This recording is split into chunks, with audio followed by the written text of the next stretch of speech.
man found the stallion in Donegal and had him sent, as Finn himself still rambling. He plans to stud him out later in the year, and Boyle's just as determined to teach him manners. Finn or the stallion? Mara let out a big brassy laugh as they stepped back outside. That's a question, and it may be both, though I'd wager he'll have better luck with the horse than Finbar Burke. She nodded toward the end of the road. He's a fine-looking bastard for all that, with a devil's temper. Iona turned. She couldn't say if Mara spoke of the horse or the man astride him. Her first impression was of magnificence and hot heads on both counts. The horse, big and beautiful at easily 16 hands, tested his rider with the occasional buck and dance, and even with the distance she could see the fierce gleam in his eyes. His smoke-grey coat showed some sweat, though the morning stayed cool, and his ears stayed stubbornly back. But the man, big and beautiful as well, had his measure. Iona heard his voice, the challenge in it, if not the words, as he kept the horse at a trot, and something in her, just at the sound of his voice, stirred. Nerves, excitement, she told herself, because the man held her happiness in his hands. But as they drew closer, the stir grew to a flutter. Attraction struck her double blows, heart and belly, as, oh, he really was as magnificent as the horse, and every single bit as appealing to her. His hair, a kind of rich caramel that wasn't altogether brown, wasn't quite red, blew everywhere in the breeze. He wore a rough jacket, faded jeans, scarred boots, all suiting the tough, raw-boned face. The strong jaw and a mouth that struck her as stubborn as the horse he rode just echoed the hard lines of temper barely leashed when the horse bucked again. A thin scar like a lightning bolt cut through his left eyebrow. For reasons she couldn't quite comprehend, it stirred up a delicious little storm of lust inside her. Cowboy, pirate, wild tribal horseman. How could he be three of her biggest fantasy weaknesses all rolled into one big, bold package?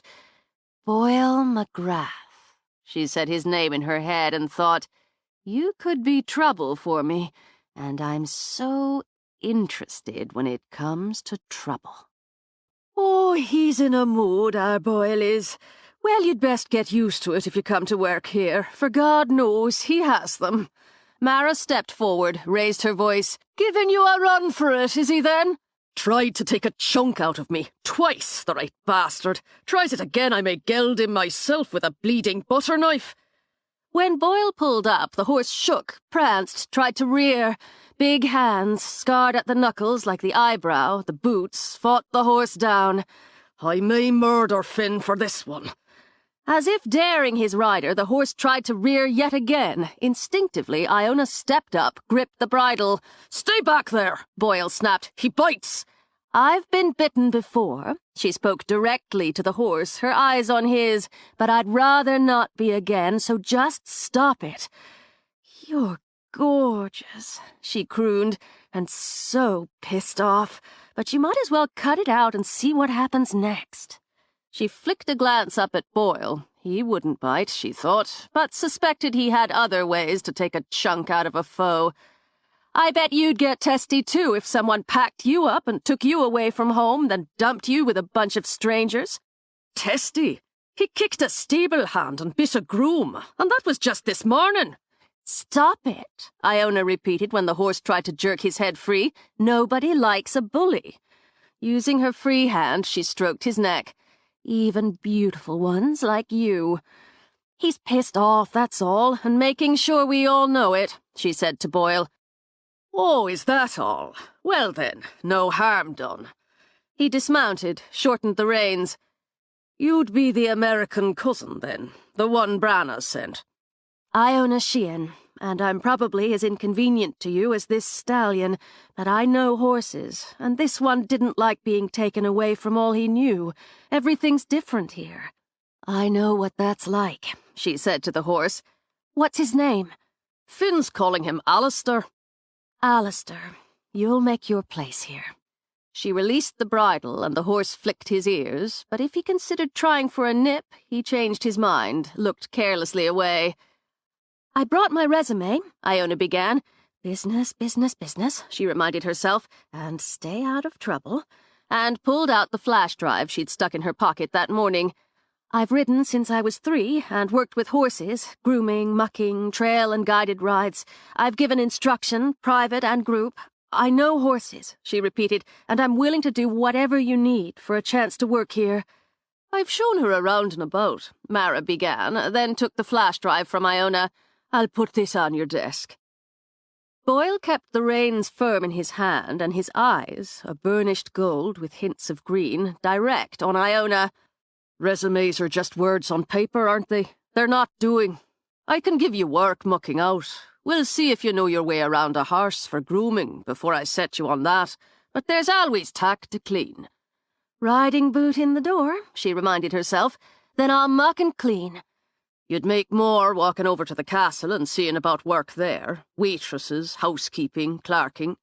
"It's not about making more. It's about doing what I love and what I'm meant to do. That's here. I'm fine with mucking out." "Then Mara can get you started on it." He took the flash drive from Mara, stuck it in his own pocket. "I'll see to the paperwork once I get this one settled." "You're going to put him in a stall?" "I'm not after checking him into the hotel." Couldn't he use a little more exercise? He's gotten warmed up." Boyle arched his brows, drawing her gaze to the scarred one, the sexy one. "He's given me near an hour's fight already this morning." "He's used to being the alpha, aren't you, Alistair? Now you come along and you're a challenge. You said a resume's not doing. Let me do. I can take him around your paddock." "What are you, 7 stones soaking wet?" He was giving her a job, she reminded herself, and compared to him, even compared to Mara, she probably did come off as small and weak. "I don't know how much 7 stones is, but I'm strong and I'm experienced." "He'd rip your arms out, and that's before he tossed you off his back like a bad mood." "I don't think so. But then, if he did, you'd be right." She glanced back at the horse. "Think about that," she told Alistair. Boyle considered it. The pretty little fairy queen had something to prove, so he'd let her try, and she could nurse her sore arse or head, depending on which hit the ground first. "Once around the ring, inside," Boyle said, pointing, "if you manage to stay on him that long. Get her a helmet, will you, Mara? It might help her from breaking her head when she lands on it." He's not the only one who's pissed off. Confident now, Iona offered Boyle a smile. "I need to shorten the stirrups." "Inside," he repeated, and led the horse in. "I hope you know how to fall." "I do, but I won't." She shortened the stirrups quickly, competently. She knew Boyle watched her, and that was fine, that was good. She would settle, and gratefully, for a job doing no more than mucking out stalls and cleaning tack. But God, she wanted to ride again, and she wanted keenly to ride this horse, to feel him under her, to share that power. "Thanks." She strapped on the helmet Mara brought her, and since Mara had carried one over, Iona used the mounting block. Alistair quivered under her. She tightened her knees, held out a hand for the reins. Now he reconsidered. She could see it in those tawny eyes. "Branna won't be pleased with me if you end up in the hospital." "You're not afraid of Branna." She took the reins. Maybe she'd never been sure where she belonged, but she'd always, from the first moment, felt at home in the saddle. Leaning forward, Iona whispered in Alistair's ear, "Don't make a fool out of me, okay? Let's show off and show him up." He walked cooperatively for 4 steps, then kicked up his hind legs, dropped down, reared up. "Stop it. We can play that game another time." She circled him, changed leads, circled back, changed again before nudging him into a trot.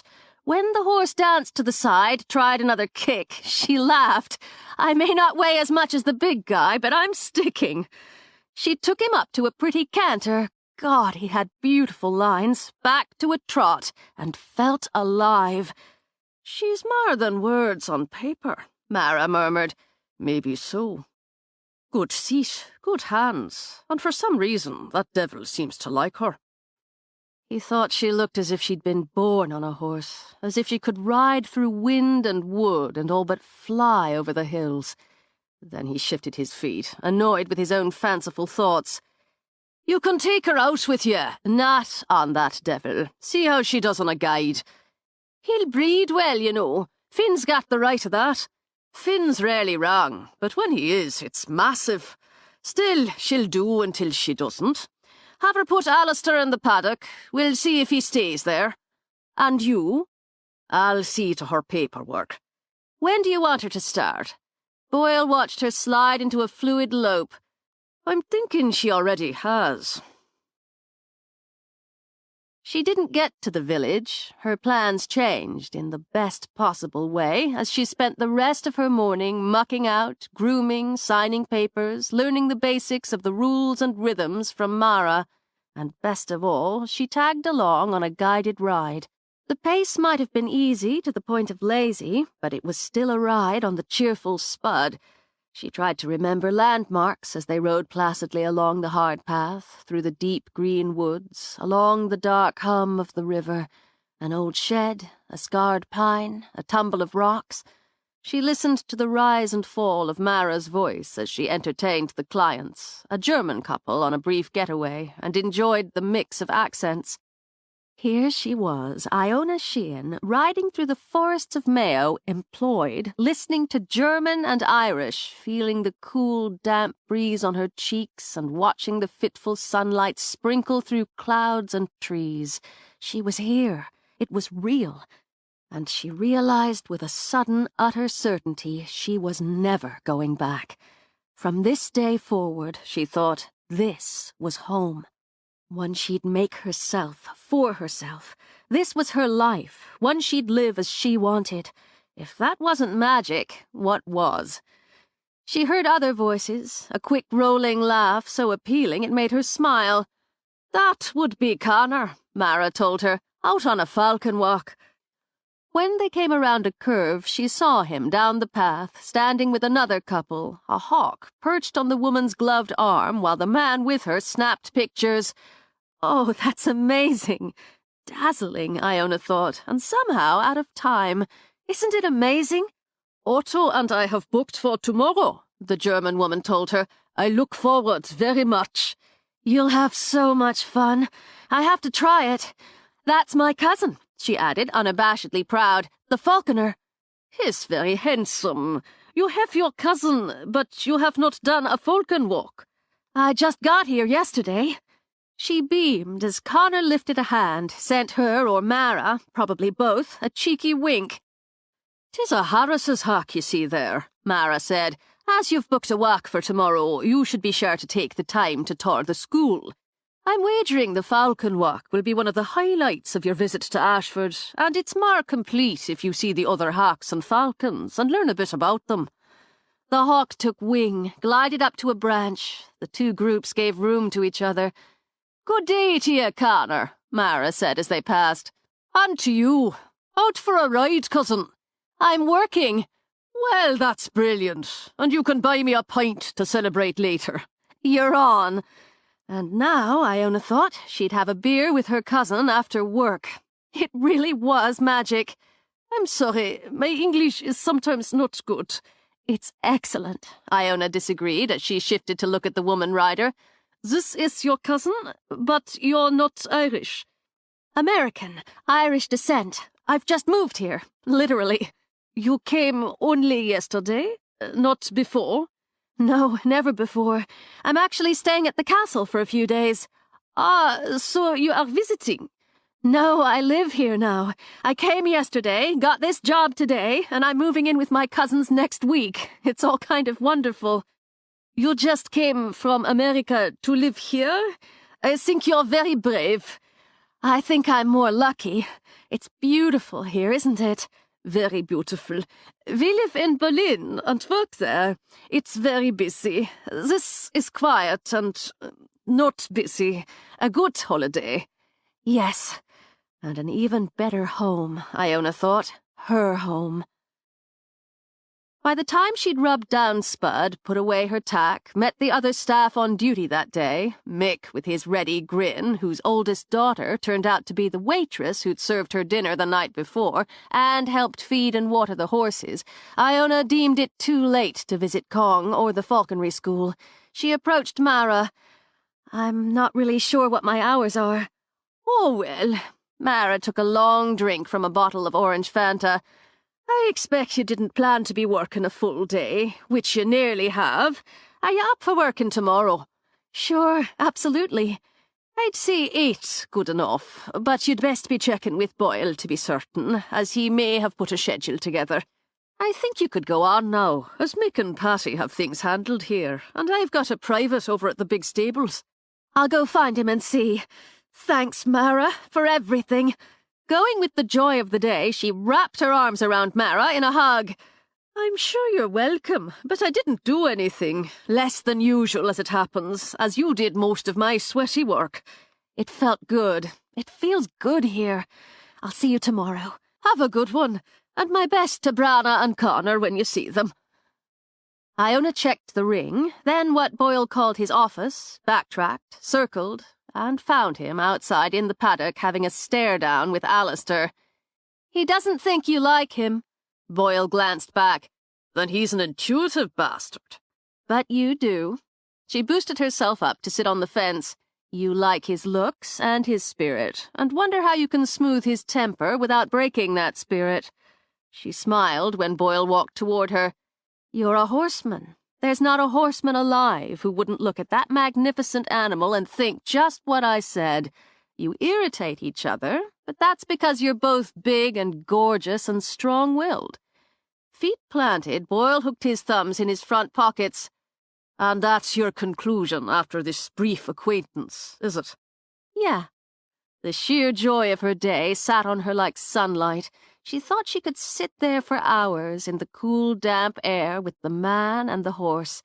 You challenge each other, so there's respect, and strategies brewing on both sides to work out how to come out on top. As I'll be riding him rather than the other way around, that's already a conclusion. Not altogether. She sighed as she studied Alistair. "When I was little, I used to dream about having a horse like that, a big, bold stallion all of my own, one only I could ride. I guess most girls go through that equine fantasy stage. I never grew out of mine." "You ride well."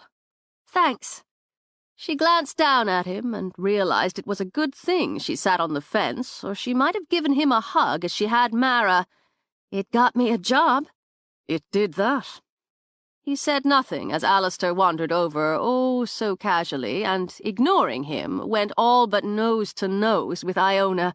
The horse, Boyle thought, looked at the woman as if she knew every answer. "We had a good day, didn't we?" She stroked the smooth cheek down the strong line of throat. "It's a good place here. Just takes some getting used to." Then the horse, who only that morning had left a welt the size of a man's fist on his veteran groom's biceps, seemed to sigh as well, and stepped in, all but laying his head on Iona's shoulder so she could glide her hands over his long neck. "I'll look out for you," she told him, "and you'll look out for me." "Sure you're one of them," Boyle murmured. "An old Dwyer, through and through." Caught up with the horse, Iona answered absently, "My grandmother, mother's side."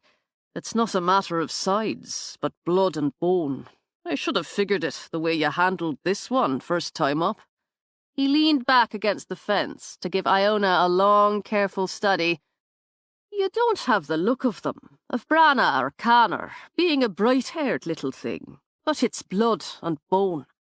Because she thought she understood him, nerves came back. "I hope they think so, since they're giving me a place to live, and because Branna helped me land this job so I didn't have to scramble to find one I'd probably be terrible at. Anyway, Legend has it the younger daughter of the first Dark Witch talked to horses, and they to her, and even as a babe could ride the fiercest of war horses. And some night, in the dark of the moon, when the mood was on her, she took one to flying over the trees and hills." I Should probably study up on the local legends for the guided rides. Oh, sure. I'm thinking you know that one well enough. The one of Kavan, who lusted for and grieved Sorka, for her beauty and her power, and the three who came from her and took the power she passed to them and all the burdens with it, blood and bone, he said again. It made her throat dry the way he looked at her, as if he could see something in her she'd yet to fully comprehend. Sensing her distress, Alistair quivered, laid his ears back as he turned his head to Boyle. Cautious, Iona slid her fingers under the bridle to calm him. My own fault, she told Alistair. I don't know what to say, how to react yet. My grandmother told me a lot of stories. Evading, she knew, but until she knew him, that seemed best all around. Anyway, unless you need me to do something else, I should go. I'm supposed to meet Branna, and I'm late. Mara said I should be clear for the day and come in tomorrow at 8. That's fine, then. Thanks for the job. She gave Alistair a last stroke before getting off the fence. I'll work hard. Oh, I'll see that you do. Be sure of it. Well, now her hands felt sweaty enough to rub against her jeans. I'll see you tomorrow. My best to your cousins. Okay. He watched her walk away, moving fast, as if getting clear of something boggy in the ground. Pretty thing, he thought, though he'd be wise to ignore that. Pretty and sunny and a bloody fairy goddess astride a horse. Ignore all that for certain. Harder, he figured, to ignore the fact that he'd just hired a witch. A dark one, the last of the three, all here together now, with hound and hawk, and by God, horse. He gave Alistair a scowl. You'd be Finn's doing then, no doubt of it. And what in hell's name will that mean? He wondered, too, what Finn, friend, partner, next to brother, had in his mind, in his heart. As if expressing his opinion on Finn, and Boyle for that matter, Alistair raised his tail and shat. Boyle managed to jump aside before the opinion hit his boots. Then, after one fulminating stare, he threw back his head and laughed. 6. Sure of her way, Iona hurried through the woods. She saw a young couple strolling along hand in hand and thought hotel guests, maybe honeymooners, tourists, taking advantage of a dry day and patchy sunlight. She'd be a guest of the hotel for a few more days, but no longer qualified as a tourist. She was an expat. It sounded strange and glamorous, even if she smelled of horses, and maybe just a slight whiff of manure. But as she was already a little late, she didn't want to take the time to go back to her room, shower, and change. She'd have to work out some sort of loose schedule, she thought, which included that visit to the falconry school and a trip to Kong. Maybe she could work the visit into her break tomorrow, assuming she had one. If Connor was up for it, she'd buy him that pint in the village after her lesson with Branna, maybe have dinner. And she could hardly wait to email Nan, tell her about the job, about her day, about whatever she learned from Branna. Her life, so scattered and unsatisfying only days before, now brimmed with possibilities. This was her walk now, to work, to home. No more commuting in traffic to and from her tiny apartment. No more wishing for just a little adventure, because now she was living one. No more wondering what she lacked that made it so easy for people to walk away from her. This time she'd done the walking. No, she corrected, she'd done the arriving. That mattered so much more. Now it was up to her to make it all matter. As she came to the downed tree, she felt that pull, that yearning, and heard the seductive whisper of her name. Pausing, she looked around, saw no one, and yet it came again, that soft, almost sweet whisper of her name. She hesitated. Was there a light, faint and distant flickering through that wall of vines, like a light in a window, a welcoming home? Though she reminded herself she was late, that Branna had told her not to linger there, to explore there, she took a step closer. It would only take a minute just to look. Another step, and it all became so dreamy, the light growing stronger, the whispers deeper, and a sleepy warmth creeping out, creeping into her. Home, she thought again. She'd wanted one for so long, and this... As her fingers touched the vines, the air pulsed like a heartbeat. The light dimmed softly to twilight. Behind her, the dog barked sharply, jolting her back. She trembled like a woman teetering on a cliff, and took several steps back until she stood with the dog, one hand braced on his handsome head. Her own breath sounded so loudly in her ears she barely heard her thoughts through it. I was going through. It felt like I had to, and wanted it more than anything else. I almost broke my word, and I never do. What is this place? She rubbed her chilled hands together, gave one last shudder. I'm glad you came, and I bet it wasn't just happenstance. We'll go. I imagine she's waiting for both of us. The wind lifted as they walked away. Before she came to the edge of the woods, rain pattered down from a single cloud as far as Iona could tell, as the sun continued to send out pearly light. She and Cathal quickened their pace. Though she'd aimed for the cottage door, she caught a glimpse of Branna in the workshop and changed course. As before, the workshop smelled glorious, smoke and herbs and candle wax. Branna stood, her hair bundled up, a sweater the colour of plums skimming her hips. She set a white flower pot on the work counter, arranging it with a white bowl, a fat white candle, and a white feather. I'm late. I'm sorry, but you said you might be on the message you left on my phone. It's not a matter. She studied Iona as Cathal walked over to rub against her leg. Congratulations to you. Your first day went well. Amazing. Fabulous. Thank you so much. As she spoke, Iona rushed across the room to throw her arms around Branna in a hard hug. All right, then. Branna gave Iona a little pat on the back. Still, it's Boyle who did the hiring. You got my foot in the door. After another squeeze, Iona stepped back. It's everything I could want. It felt right from the first second. Do you know what I mean? Everything just clicked. And Mara... You know Mara. I do indeed. In her smooth way, Branna turned to put the kettle on. She's a good friend to me, and one you can count on. I liked her right away. Another click, I guess. She showed me around before Boyle got there, and I met Mick. You probably know him, too. I do, yes. He's so funny and full of stories. I already have a little crush on him.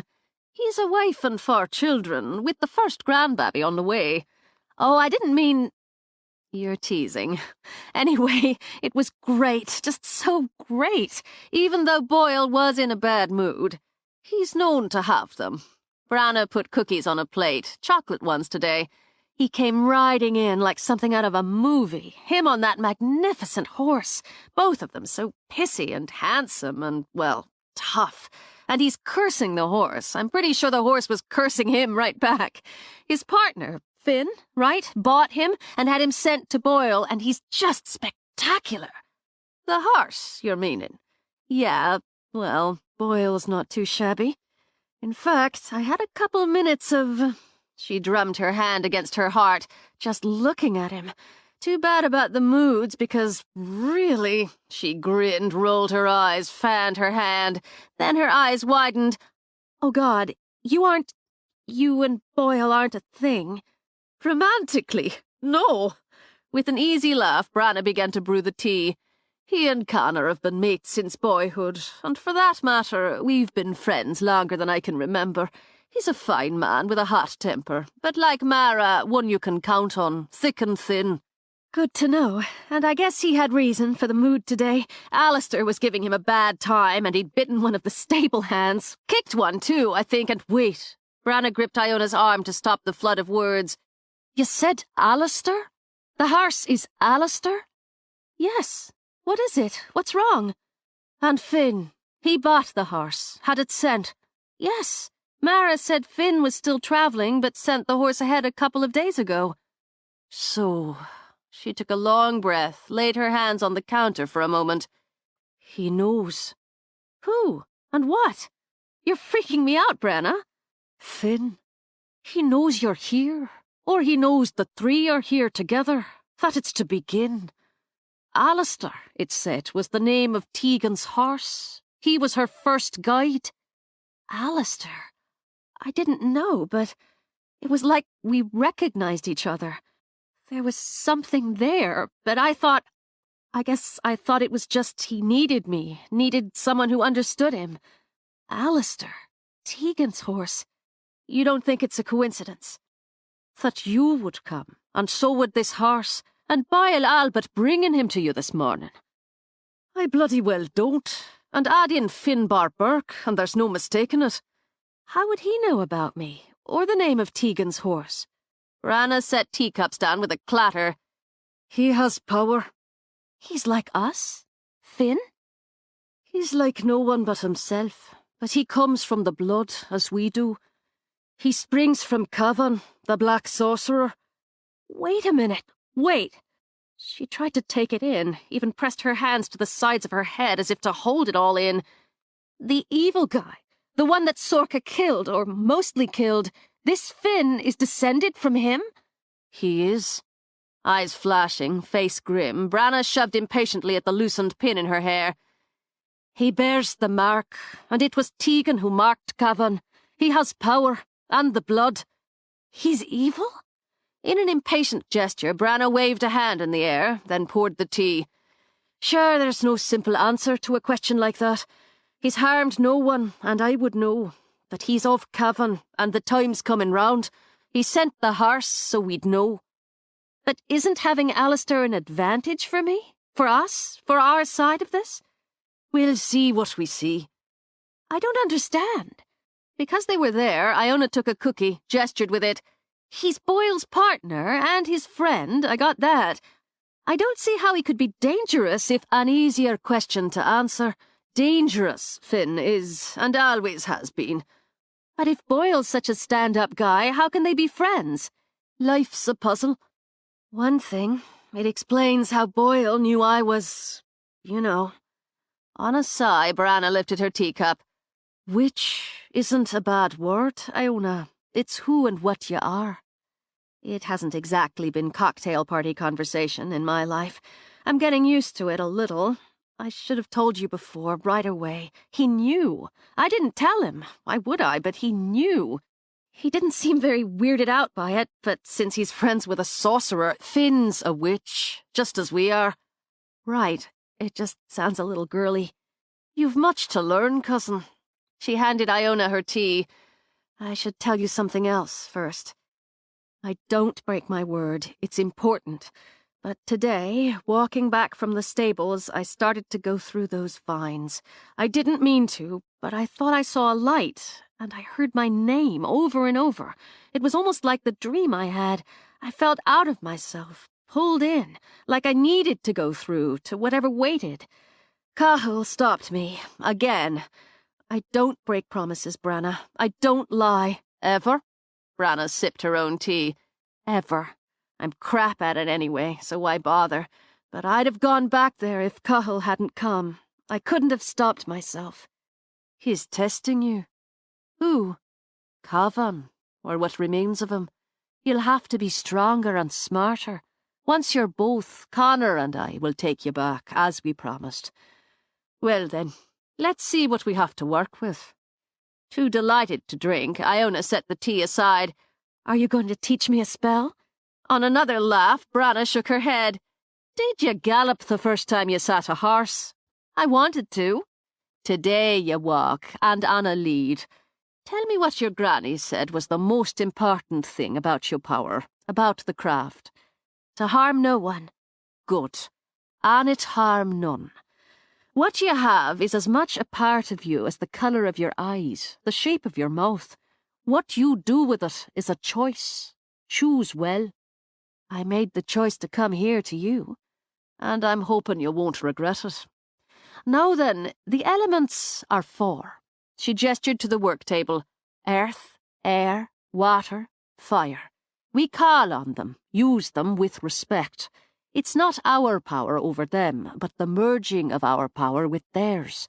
Fire, almost always the first learned, and the last lost, Iona put in, Nan said. True enough. Light the candle. Pleased to have something to show, Iona stepped forward. She schooled her breathing, focused her mind, imagined drawing up the power in her, then releasing it on a long, quiet breath. The candle wick sparked, then burned. Very good. Water. We need it to live. It runs through our physical bodies. It dominates the world we live in. She gestured to the white bowl filled with water. Clear and calm now. Still. But it moves like the sea, rises like a geyser, spills like a fountain. Its power and mine. Iona watched the water stir, form little waves inside the bowl that lapped at the side. She let out a muffled gasp when it shot up to the ceiling, rippled a liquid spear, then opened almost like a flower and spilled back into the bowl without a drop lost. That was beautiful.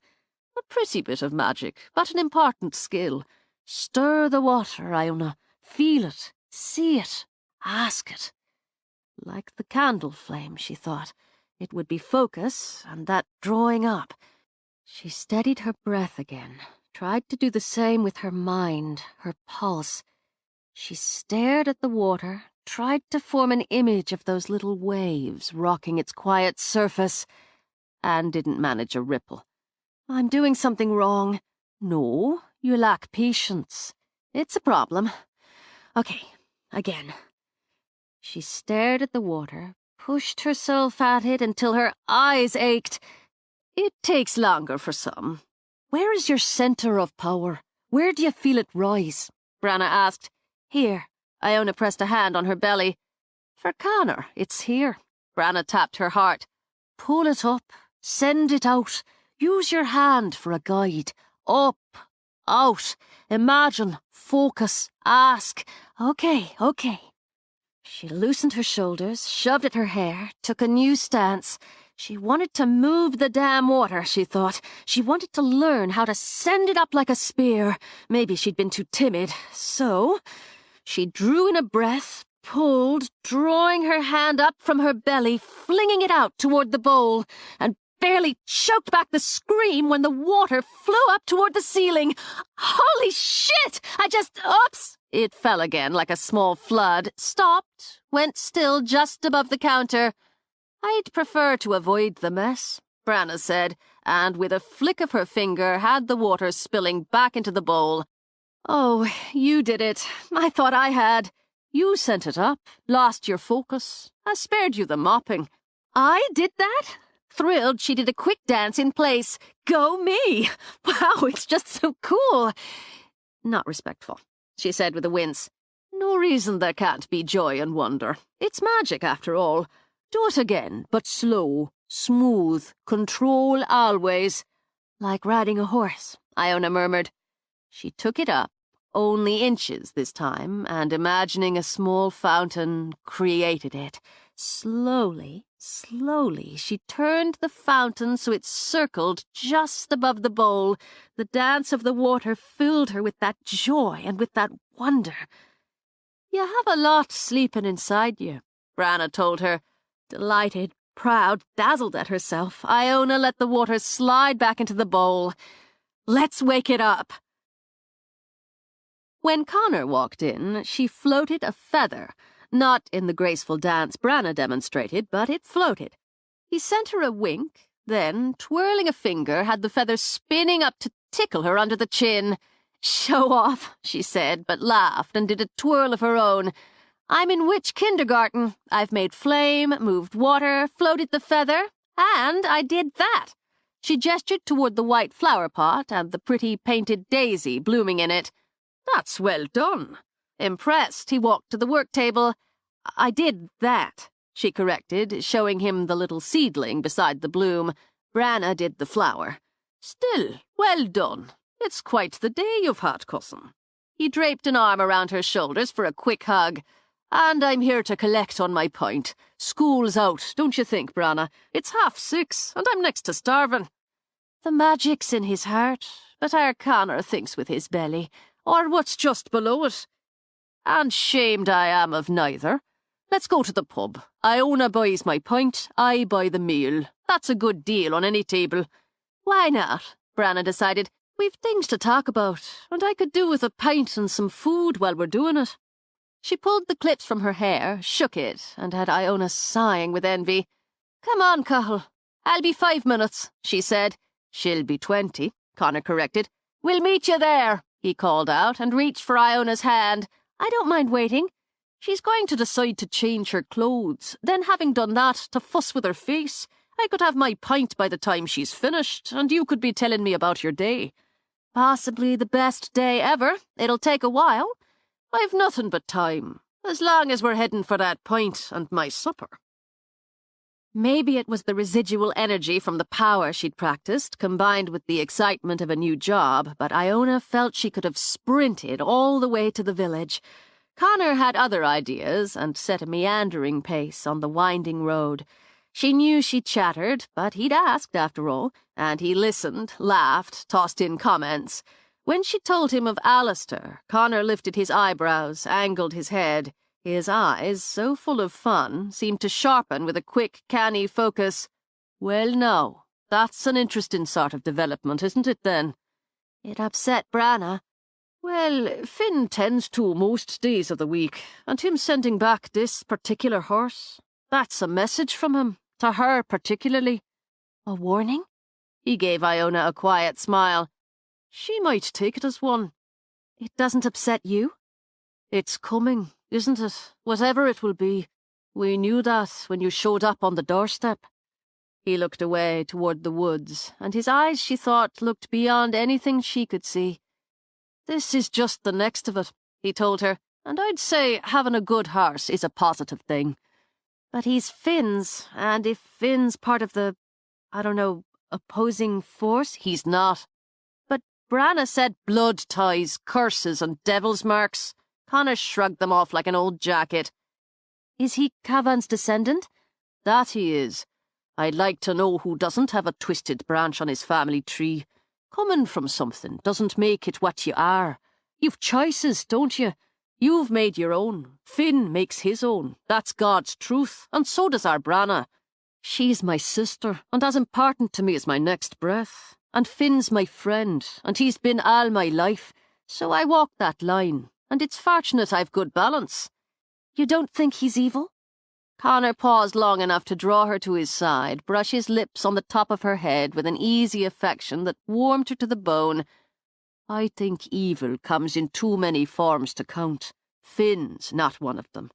As for Alistair being his, buying something doesn't make it yours, as you can keep it, lose it, give it away. It's you who connected with the horse, isn't it? I guess that's true. You trust him, I can see that. But Branna doesn't. She's conflicted, you could say, which she is on little else. He'll be back when he's a mind to. Then you can decide for yourself where you stand on it. You were boys together, you and Finn and Boyle. Still are. She laughed, but felt a little pang with it. I don't have any lifelong friends. We moved when I was about 6, then my parents split up when I was 10, so another move, and a lot of back and forth, and other moves when each of them remarried. It's nice, I think, to have friends you grew up with. Friends are friends whenever you make them. You're right. I like that. He took her hand again, gestured with the other as they came into the village. There you have the ruins of Cong Abbey. It's a fine ruin for all that, and the tourists come to wander around it, though most come to Cong for The Quiet Man. Nan loves that movie. I watched it again myself before I came. We've a festival in September to commemorate the film. It's grand. Maureen O'Hara herself came 2 years back. She's still a rare beauty, regal and real, all at once. Did you get to meet her? For a moment I did. Sure, it was a fine moment. You didn't get your village tour today? No, but there's plenty of time. I feel like I've been here. From everything Nan's told me, she explained, and her photos, the guidebook, it's just like I imagined. The pretty shops and pubs and restaurants, the little hotel, the flowers in pots and window boxes tipped down the road in the shadow of the ruined abbey. Though the shops were closed, the pubs were open, and a scatter of people strolled along the narrow sidewalks. Where's Branna's shop? Around the corner there, down a bit next to the tea shop. She'll be closed now, but I've a key if you want to see it. That's all right. I'll have a day off, I assume. Sure, you'll have your day off. Boyle, he'll work you hard enough, but not to the bone. They walked down against the rise of the road, and she lifted her face, happy to feel the cool air on her skin. Is that peat I smell? Sure it is. Nothing like a peat fire on an evening and a pint to go with it. And here we'll have both. He opened a door, nudged her in. The yeasty smell of beer pouring from the tap, the earthy scent of peat simmering in the hearth. Yes, Iona thought, there was nothing like it. People claimed stools at the hub of the bar, or sat at tables already into their meal. Their voices hummed over the clink of glassware. A half-dozen patrons hailed Connor the minute he stepped in the door. He called out greetings, sent out a wave, and steered Iona to the bar. Good evening to you, Sean. This is my cousin, Iona Sheehan, from America. She's granddaughter to Mary Kate O'Connor. Welcome. He had a shock of white hair shaggy around a ruddy face, and sent her a quick beam out of cheerful blue eyes. And how's Mary Kate faring? She's very well, thanks. Iona's working for Boyle at the stables. Had her first day. Is that a fact? A horsewoman, are you then? I am. She's buying me a pint to celebrate. I'll have a Guinness. What's your pleasure, Iona? Make it 2. Brana's on her way, so it'll be 3. We'll just find us a table. Well, it's Franny. Connor gave a pretty blonde a peck on the cheek. Meet my cousin Iona from America. So it began. Iona calculated she met more people in 10 minutes within feet of the bar than she normally did in a month. By the time they moved away, she carried a blur of faces and names in her head. Do you know everybody? Hereabouts, most. And there's 2 you know yourself. She spotted Boyle and Mara at a table crowded with pints and plates. Connor snagged one beside them. How's it all going, then? Well enough. Taking in the local nightlife, are you, Iona? Mara asked her. Celebrating my new job. Thanks again, she said to Boyle. It happens we're working out schedules, Mara told her. And you've Thursday off if you've a mind to make plans. I'm nothing but plans right now. Iona tells me Finn sent you a new horse. Alistair, is it? And temperamental. Me arse. Boyle hefted what was left of his pint. Tried making a meal out of Kevin Leary's arm this morning after he kicked the shit out of Mooney. Take any piece of you? Not yet, and not for lack of trying. Behaved like a gentleman for your cousin. Iona smiled into her beer. He's just misunderstood. I understand him fine. We wonder what Finn's about with this one. Mira spooned up some soup, kept her eyes on Connor. Alistair's no riding hack, that's for certain. It may be he'll breed well, but he never said he was after acquiring a stallion for that when off he went. Connor gave his easy shrug. No one knows what's in Finn's mind save Finn, and plenty's the time he doesn't know either. And speaking of that, there's our Brana. He lifted a hand, caught her eye. Well, now, it's a party, she said when she walked to the table, her hand lowered to rub on Mara's shoulder as she sent Boyle a smile. Are you working my girl, then, right through her supper? More the other way around, Boyle claimed. She's relentless. I was coming to see you tomorrow. The salve you made for us is about gone. I've more on hand. I'll send it along with Iona in the morning. She sat, picked up her beer. So, here's to Iona and her new position, and to you for having the good sense to hire her. She felt nearly giddy sitting there, cousins, boss, co-worker, and ordering, at Connor's suggestion, the beef and barley stew. As her first working day in Ireland, it couldn't get better. And then it did. Connor slid away from the table. He came back a few moments later with a violin. Connor, Brana began, I'm buying, so the least you can do is play for your supper. You play the violin? Brana glanced at Iona, gave a shrug much like her brother's. When the mood comes. I always wanted to play something, but I'm hopeless. Please, won't you? How can you say no? Connor handed his sister the violin and bow. Give us a song, Mara darling. Something cheerful to match the mood. You didn't pay for my supper. He sent her a wink, both cheeky and wicked. There's always a sweet to come if you've the appetite. 1. Branna tested the bow. He'd rosined it, she noted, confident he'd coax her into it. You know he won't leave off till we do. She angled her chair, tested again, tweaked the tuning. Voices around them quieted as Branna smiled, tapped her foot in time. Music danced out, cheerful as Connor had asked, lively and quick. Branna's gaze laughed toward Mara, and Iona saw the friendship, the ease and depth of it, even as Mara laughed and nodded. I'll tell me ma when I go home, the boys won't leave the girls alone. More magic, Iona thought. The bright, happy music, Mara's rich, flirtatious voice, the humour on Branna's face as she played. Her heart, already high, lifted as she imprinted everything, the sound, the look, even the air on her memory. She'd never forget this moment and how it made her feel. She caught Boyle watching her, a bemused smile on his face. She imagined she looked like a starstruck idiot and didn't care. When applause rang out, she found herself bouncing on her seat. Oh, that was great! You're both amazing! Won a surprise once, didn't we, Branna? That we did. First prize, Hannigan's talent show. A short-lived enterprise to match our short-lived career. You were grand, both of you, then and now. But we're grateful Mara didn't run off to be a singing star. Boyle gave her hand a pat. We need her at the stables. I'd rather sing for the fun than my supper. Don't you want to have more fun? Iona gave Mara a poke in the arm. Give us another. Look what you've started, Branna said to her brother. You don't play for fun often enough. I always wish you would. And when he laid a hand on Branna's cheek, she sighed. You have a way, you do, and you know it. Iona's not the only Yank in here tonight. I've spotted a few others. Give them Wild Rover and send them back with the memory of the two beauties in the pub in Kong. Such a way you do, she said, and laughed, and shaking her hair back, lifted the fiddle. Iona saw the smile fade, all the humour fade out of the smoky eyes. Something else came into them, so quick there, then gone, she couldn't be sure. Longing, temper, some combination of both. But she lowered the instrument again. Your partner's back, Branna said to Boyle. 7.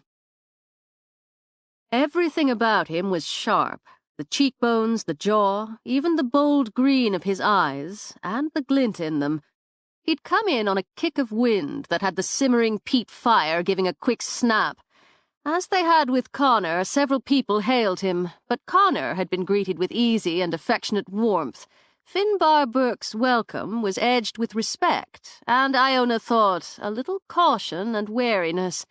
He wore a black leather coat that skimmed to his knees. Rain, which must have started when she'd been cosy and warm, beaded on it, and on his sweep of black hair.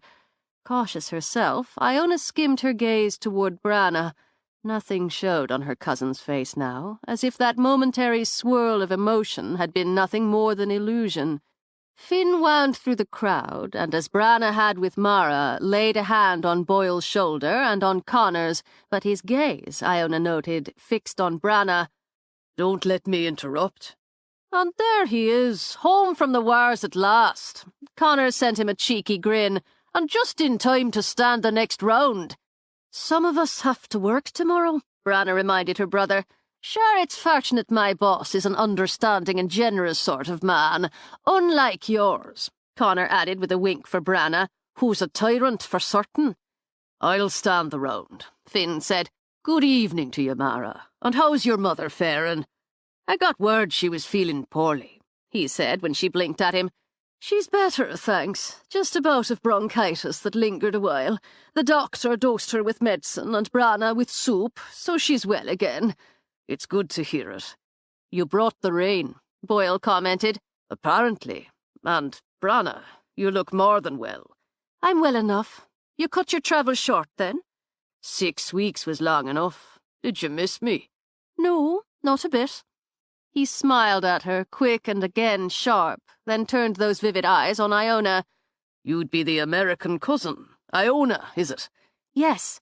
Finn Burke, he said, and extended a hand over the table. as this lot doesn't have the manners for introductions. She took his hand automatically and felt the heat, a quick zip of power. Still smiling, he cocked an eyebrow as if to say, "What were you expecting?" "Another Guinness for you?" he asked. "Oh, no.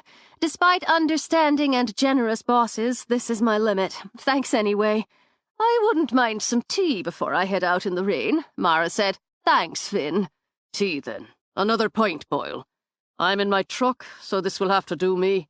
"I'm on my feet," Connor said, "so I'll have another." "Sure, I'll join you." Finn had barely glanced around when their waitress hurried up. "Hello there, Claire. The ladies, they'll have tea. Connor and I will have a pint. Guinness tonight." He found a chair, pulled it up. "We won't bring business into the party," he said to Boyle. "We'll talk later in that area, though I think we've kept each other up to date, and you as well, Connor. Suits me. I took Marlon out a few times while you were rambling, as did Mara," Connor told him.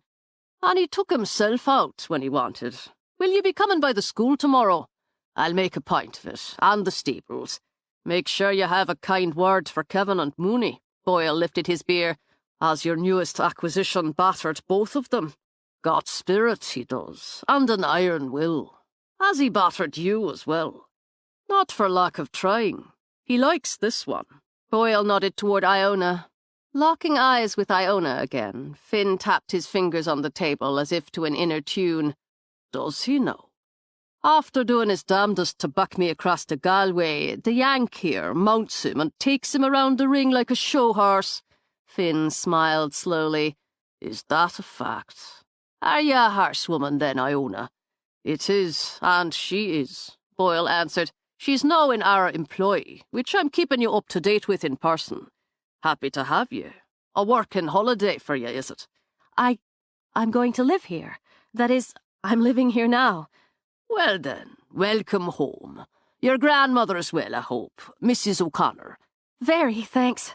To keep them still, Iona clutched her hands together under the table. "I needed a job, so Branna asked Boyle to meet with me. I worked at Laurel Riding Academy in Maryland. I have references and my resume. That is, Boyle has them now if you need to see them." Shut up, she ordered herself, but her nerves overwhelmed her. "You have a wonderful operation. Mara showed me around. And you're right, Alistair has spirit and a strong will, but he's not mean, not innately. He's just mad and unsettled, finding himself in a strange place with people and horses he's not used to. Now he has something to prove, especially to Boyle." "Thank God," she breathed when the tea arrived. She could use it to stop her mouth. "You make her nervous." Amused now, Branna spoke to Finn. "She tends to chatter on when she's nervous." "I do. Sorry." "And apologises continually. That really has to stop, Iona." "It does. Why did you buy him? Alistair," she began, then held up a hand. "Sorry, none of my business. Plus, you said you didn't want to talk business." "He's beautiful. I have a weakness for beauty and strength and power." "He's all that," Mara agreed. "And anyone who knows bloody anything about horses knows he's not meant to plod around with tourists on his back every day. No, he's meant for other things." He looked at Branna. "Needed for other things." "What are you about?" she murmured. "He spoke to me. You understand me?" he said to Iona. Yes. "So, he's here, and on her way is the prettiest filly in the West Counties. Spirited, too, a 2-year-old, fine as a princess. She's on for the Fairy Queen. We'll be playing matchmaker there, Boyle, when she's mature enough. Until she is, she'll do well on the jump course, even, I think, with novices." "You've more than breeding on your mind." Branna nudged her tea aside. "Ah, darling, breeding's ever on it." "You knew she'd come, and what it would mean. It's already begun." "We'll talk about it." Finn laid a hand over Branna's on the table. "But not in the pub." "No, not in the pub." She drew her hand from under his. "You know more than you say, and I'll want the truth of it." Irritation simmered in his eyes. "I've never lied to you, Macree. Not in all our lives, and you know it. Even when a lie could have given me what I wanted most." "Leaving gaps is no different from a bold lie." She pushed to her feet. "I've work yet." Boyle, use your truck to see Iona back to the hotel, would you? I won't have her walking through the wood at night. Oh, but I'll see to it. Boyle interrupted Iona's protest smoothly. Not to worry. I'll get that salve to you in the morning, and see you, Iona, tomorrow after work. We've much more to do. Well, and hell. Connor sighed, started to rise as Branna left. No, stay and finish your pint. Mara rubbed at Connor's arm as if to soothe, even as she pushed back her chair. I'll go with her. It's time I started home anyway. Thanks for the tea, Finn, and welcome back. I expect I'll see the lot of you tomorrow. Grabbing her jacket, Mara dragged it on as she hurried out of the pub. Connor patted Iona's arm. You'll need to get used to that. That's the God's truth, Finn muttered, then very deliberately eased back, smiled. I tend to put our Branna in difficult moods. So tell us, Iona from America, what is it you've seen and done in Ireland? How could they just pick up the small talk when the air actively pulsed with temper and heartbreak? Not very much. And a lot, I guess. I came to meet Branna and Connor and to find a place, to find work. Now I have, but I haven't had time yet to see anything but here. It's so beautiful, it's enough. We'll have to get you out and about more than that. You say you found a place. To live, you mean? That's quick work. I'm staying at Ashford for a few more days. Oh, there's a rare treat. It really is. Then I'm going to live with Branna and Connor. She saw his eyes flicker, narrow, shift quickly to Connor. Is that a problem? In answer, Finn leaned over the table, kept those eyes focused on her face. She knew you. She reaches out to many, but holds precious few. Home is sanctuary. If hers is yours, she knew you. Have a care with them, he murmured to Connor.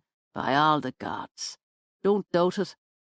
Speaking of gaps... Frustrated, Iona looked from one man to the other, and to Boyle, who sat, saying nothing at all. She'd get nothing out of any of them, not there and then. I should go. Thanks for dinner, Connor, and for the tea, Finn. You don't have to drive me back to the hotel, Boyle. She'll skin me arse if I don't, and it could be literal. I'll see you back at home, he said to Finn. I'll be coming along shortly. Stuck, Iona walked to the door. She took one glance back, caught a glimpse of Finn brooding into his pint, and Connor leaning over the table, talking quick and low. She stepped out into windy rain, and found herself grateful after all for the ride. You and Finn live together? I keep my place over the garage, and make use of his house when I've a mind to, as he's out as much as in. It's handy for both of us, living there near the big stables. He opened the door of an old truck with faded red paint and, reaching in, shoved at the clutter on the seat. Sorry about that. I wasn't expecting a passenger. Don't worry about it. It's a relief to see someone's as messy as I am. If that's the way of it, take a warning. Hide and confine your debris. Branna's orderly, and she'll hound you like a dog if you leave things flung about. So noted. She boosted up, slid in among clipboards, wrappers, an old towel, rags, and a shallow cardboard box holding hoof picks, bridle rings, a couple of batteries, and a screwdriver. He got in the opposite door, shoved a key in the ignition. You didn't say much in there. Being friends with all parties, I find it best to stay out of it altogether. The truck rattled, the rain pattered, and Iona settled back. They're a thing. Who's a thing? Branna and Finn. They either are or were involved. The sexual buzz was so loud my ears are still ringing. He shifted, frowned out at the road. I'm not after gossiping about friends. It's not gossip, it's an observation. It must be complicated for both of them, and it's clear I need to know what's going on. You know more about any of it than I do, and I'm in it. Put yourself there from what I can see. Maybe I did. So what? How did you know I'm like them?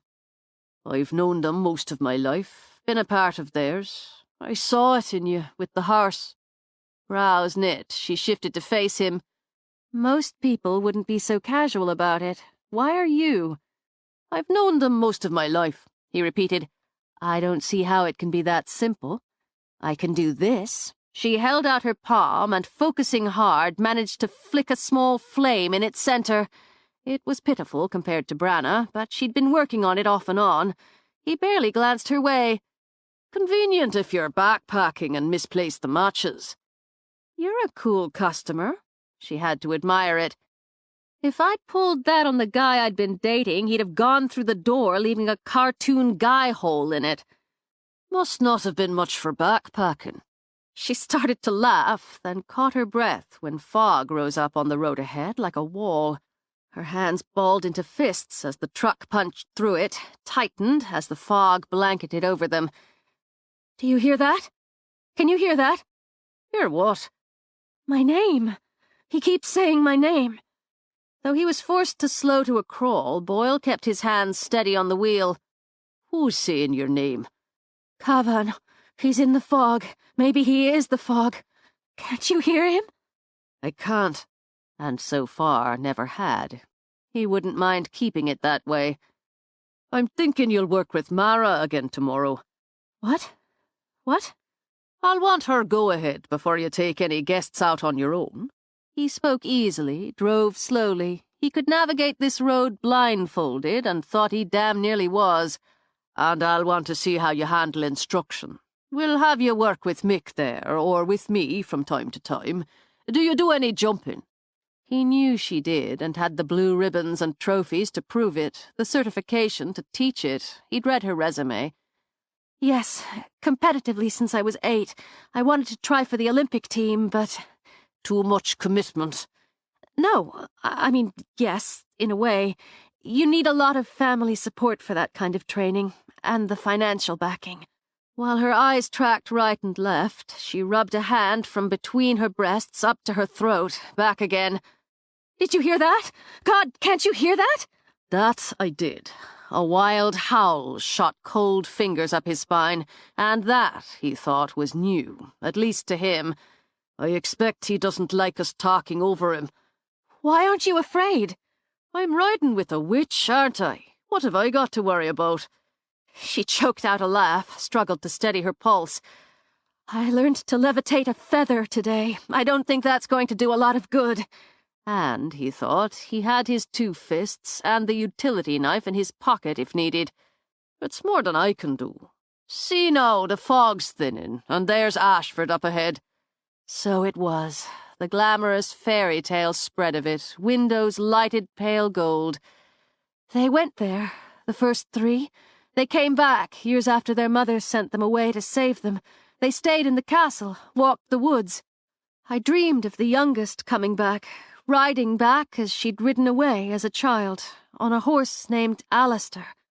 Ah, well then. I didn't know the name of the horse. That explains it, doesn't it?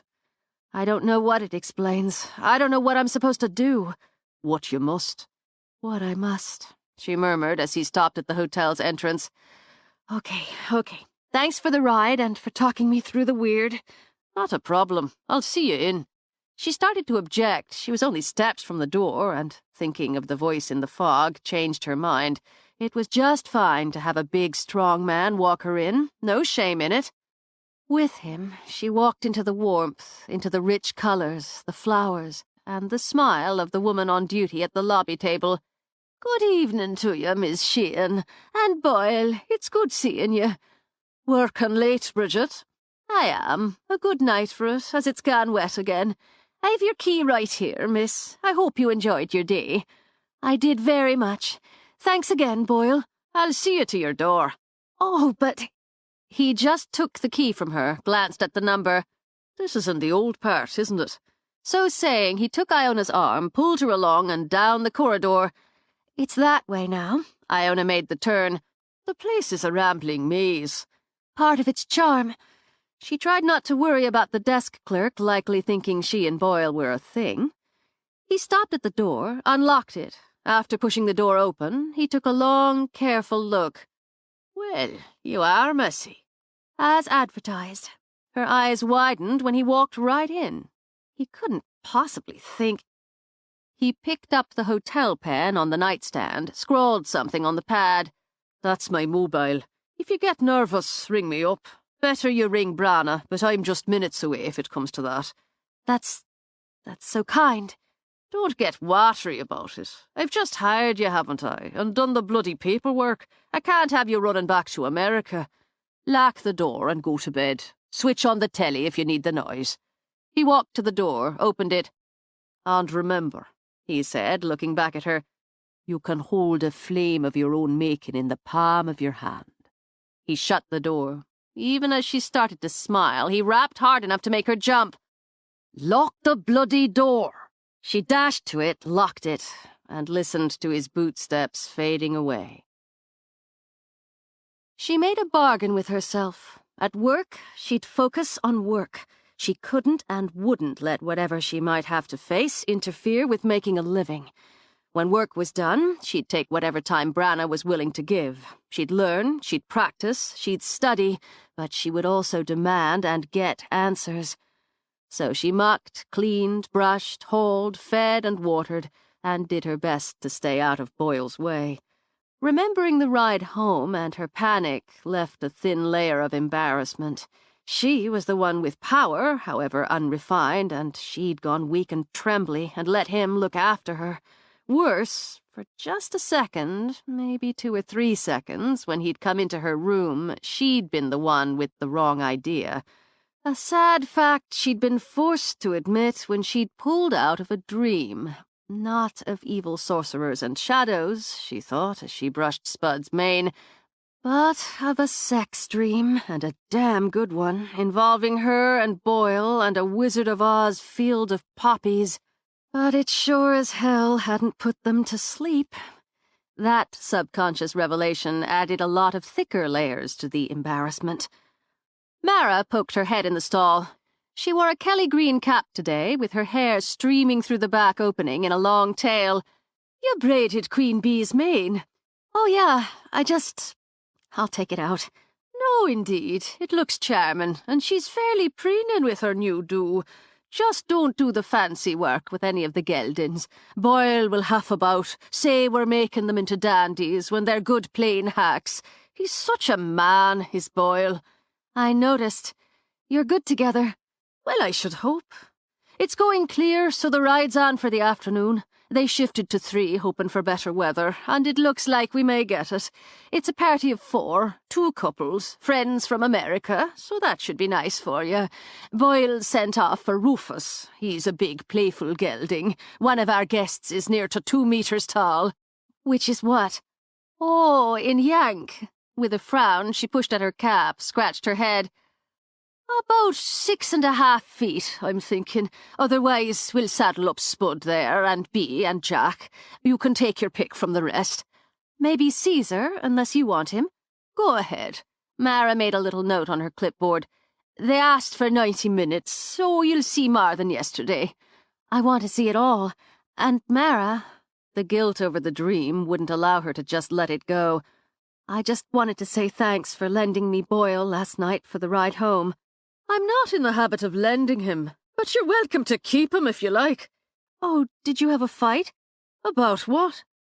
The puzzled frown gave way to wide eyes, then a roll of wicked laughter. Oh, you're thinking me and Boyle are tangled. No, no, no.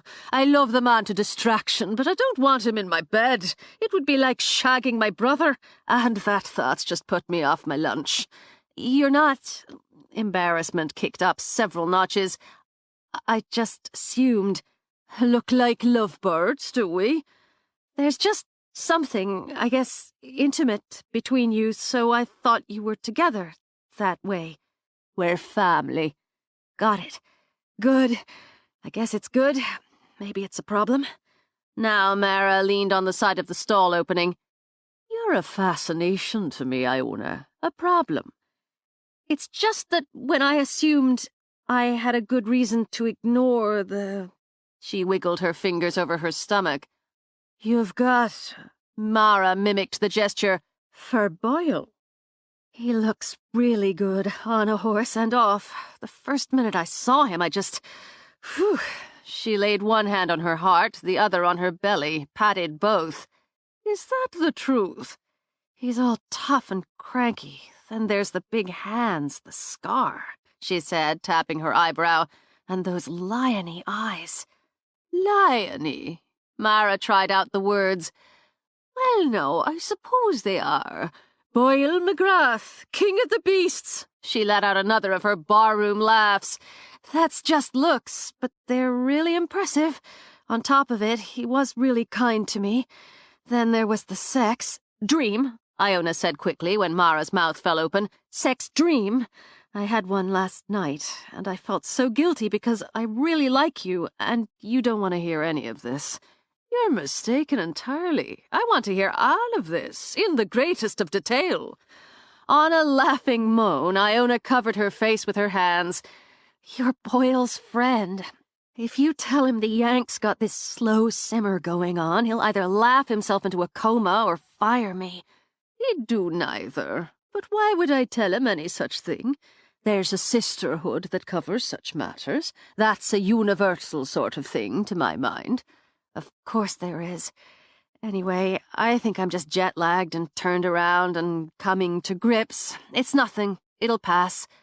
Maybe you should take him on a ride before you... She broke off at the sound of raised voices. Ah, Christ. Turning on her heel, Mara strode out, and as the voices, male, extremely pissed, escalated, Iona followed her. Boyle faced off with a hard-packed bull of a man in a red cap and plaid jacket. The bull, his face nearly as red as his cap, jabbed out with a finger.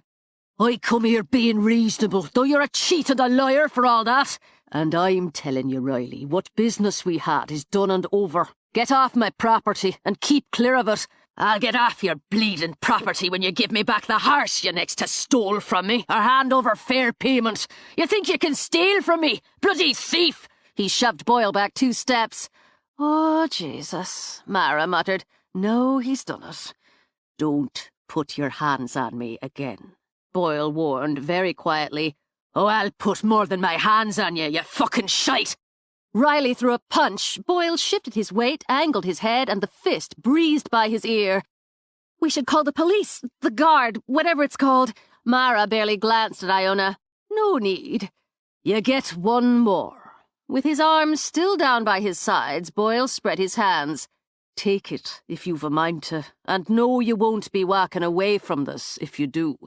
I'll beat you bloody! Riley charged, fists up, head down. Dancing to the side, Boyle turned, jabbed 2 short punches. Kidney punches? Iona wondered as her eyes went wide. Oh, God! Riley stumbled but stayed on his feet, punched out again. The blow grazed Boyle's shoulder as Boyle slapped it away with a forearm. Then he followed up. A right to the jaw, left to the nose, jab, uppercut, Iona thought, a left cross, 2 punches to the middle. Fast, so fast, light and quick on his feet, barely showing a reaction when Riley managed to land a blow. Bare knuckles slapped and crunched into flesh and bone. Riley, his nose pouring blood, his mouth dripping it, made a staggering charge. On a pivot, Boyle swept up his fist, definitely an uppercut, hitting the jaw like an arrow in a bullseye. He started to follow up, pulled back. Fuck it, she heard him mutter as he simply put a boot on Riley's ass and shoved him face down on the ground. Oh, God, my God. There now. Mara patted her shoulder. It's just a bit of a dust-up. No, it's... She fluttered her fingers over her belly. Mara snorted out a laugh. A fascination to me, you are. A few feet away, Finn sat astride a restless Alistair. Again, he said mildly. Fucker wouldn't walk away. Boyle sucked at his raw knuckles, and I gave him every chance. I saw you giving him those chances as I rode up. And how could he be walking away with your fist in his face? Boyle only grinned. That was after the chances. Well, let's make sure you haven't killed him, as I've no desire to help you hide a body this morning. As he dismounted, he crooked a finger at Iona. Yes, you. Be a darling and tie Alistair to the post. Don't unsaddle him. When he held out the reins, she hurried over to take them. Using his boot again, Boyle rolled Riley onto his back. Broke his nose, that's for certain, and loosened some teeth, but he'll live through it. Finn stood, hands in his pockets, as they both studied the unconscious Riley. This goes back to that horse you won off him, I take it. It does. Bloody git. Whistling cheerfully through his teeth, Mick strolled out, carrying a bucket of water. "Thought you could be using this." Finn took it. "Stand clear, then," he advised, then tossed the water in Riley's face. The man sputtered, coughed, his eyes opened and rolled in his head. "Good enough." Boyle crouched down, took one arm. On a sigh, Finn took the other. Absently stroking Alistair, Iona watched them haul the man to his truck, shove him up and in. She couldn't hear what words were exchanged, but in moments the truck drove away, weaving a bit. As she did, the men watched it. Then Finn said something that had Boyle letting out a laugh before he slung an arm around Finn's shoulders and turned to walk back. She saw it then, the ease between them. More than partners, she realized, more still than friends, brothers. "Performance is over for the day," Boyle called out. "There's work needs doing." At his words, the staff that had gathered scattered. Iona cleared her throat. "You should put something on those knuckles." Boyle merely glanced at them, sucked at them again, and, shrugging, continued inside. Finn stopped by Iona. "He's a brawler, is Boyle." "The other guy started it." Now Finn laughed. "No doubt. Maturity's given Boyle the sense to wait until he's well provoked, and rare is it for him to throw the first punch. Otherwise, he'd have given Riley the hammering he deserved weeks ago, instead of making the wager." She should mind her own business. She should. "What was the wager?" "Riley's a horse trader of the lowest sort. He had in his possession a mare he'd neglected. I'm told she was skin and bones, and sick and lame. He planned to sell her off for dog food." Eyes fired, lips peeled back in a snarl. "I'd like to punch him myself." "You don't have the hands for it." Finn watched Alistair nuzzle at Iona's shoulder, and the way she leaned her head to his. "Best to use your feet for such matters, and aim for the balls." "I'd be happy to, in this case." "I'll tell you, as Boyle likely won't, as he's a man of few words, or none at all if he can manage it. He offered Riley what he'd have gotten for selling her off, and more besides, but Riley doesn't care much for Boyle, or for me, and he demanded double that. So being a cannier businessman than you might think, Boyle wagered him on who could drink the most whiskey and stay on his feet. If Riley won, Boyle would pay the asking price. If Boyle won, Riley turned over the mare for what was offered. The publican wrote it in the book, and considerable money changed hands, I'm told." As he spoke, Finn unlooped the reins from the post. "And at the end of the long night, it was Boyle still on his feet. Though I'd wager he had the devil's own head the next morning, he had the mare as well." "A drinking bet." "As I said, our Boyle's matured. Now then." Finn handed the reins to Iona, made a hammock with his hands. "Up you go." Her mind full of questions, impressions, she put her boot in Finn's hands, mounted Alistair smoothly. "Where do you want him?" "I want both of you in the ring. Let's see what you can do." 8. At the end of the workday, she let herself think of magic. What would Branna teach her today? What new wonder would she see, feel, do? She said goodbye to the horses, to her co-workers, before starting out, and saw Boyle in his little office, all beetled brow and swollen knuckles as he hacked away at paperwork. Definitely a flutter going on, she thought. Not that she intended to flirt with her boss. Plus, for all she knew, he had a parade of girlfriends, or maybe even more daunting, didn't find her attractive. Besides, she wasn't looking for a relationship or an entanglement. She needed to get her feet firmly planted in her new life, learn more about her awakening powers, and hone them if she intended to be a real help to her cousins. When a woman planned to go up against ancient evil, she shouldn't allow herself to become distracted by sexy eyebrows or broad shoulders or— "In or out?" Boyle ordered, and kept pecking at his keyboard. "Stop the bleeding hovering." "Sorry, I wasn't sure if I'm finished for the day," she told him. He glanced up, held her eyes for a beat, grunted, and looked back down at his work. His hands had to hurt, she thought. She could practically see them throbbing. "You really should ice down those knuckles." "They'll be all right. I've had worse." "Probably, But if they're swollen and stiff, or worse, get infected, you won't be much good around here. Don't need a nurse, thanks. Stubborn, she thought, but so was she. She went back in, got the first aid kit, a couple of ice packs, marched back to his office. Some would say you're being stoic and manly, she began as she dragged over a chair, but my take is sulky baby because your hands hurt. I enjoyed the getting of them, so I'm not sulky. Put that away. When I'm done with it. She got out the antiseptic, gripped his wrist. This is going to sting. Don't be shit, bloody fucking hell! Baby, she said with some satisfaction, but blew on the sting. If you're going to punch somebody in the face with bare knuckles, you're going to pay the price. If you disapprove of fighting, you're in the wrong place. Likely the wrong country. I don't. That is, situationally, and that jerk deserved it. Just let this lie while I clean this one up. She set the ice pack on one hand while she doctored the other. You knew what you were doing. Did you box in college? In a manner of speaking. Resigned, and in any case the ice pack felt just grand, he sat back a little. Are you trying to set my hand on fire to purify it? It'll only sting for a minute. What manner of speaking? The look he gave her could only be described as a glower. She'd always wondered what a glower actually looked like. You're full of questions.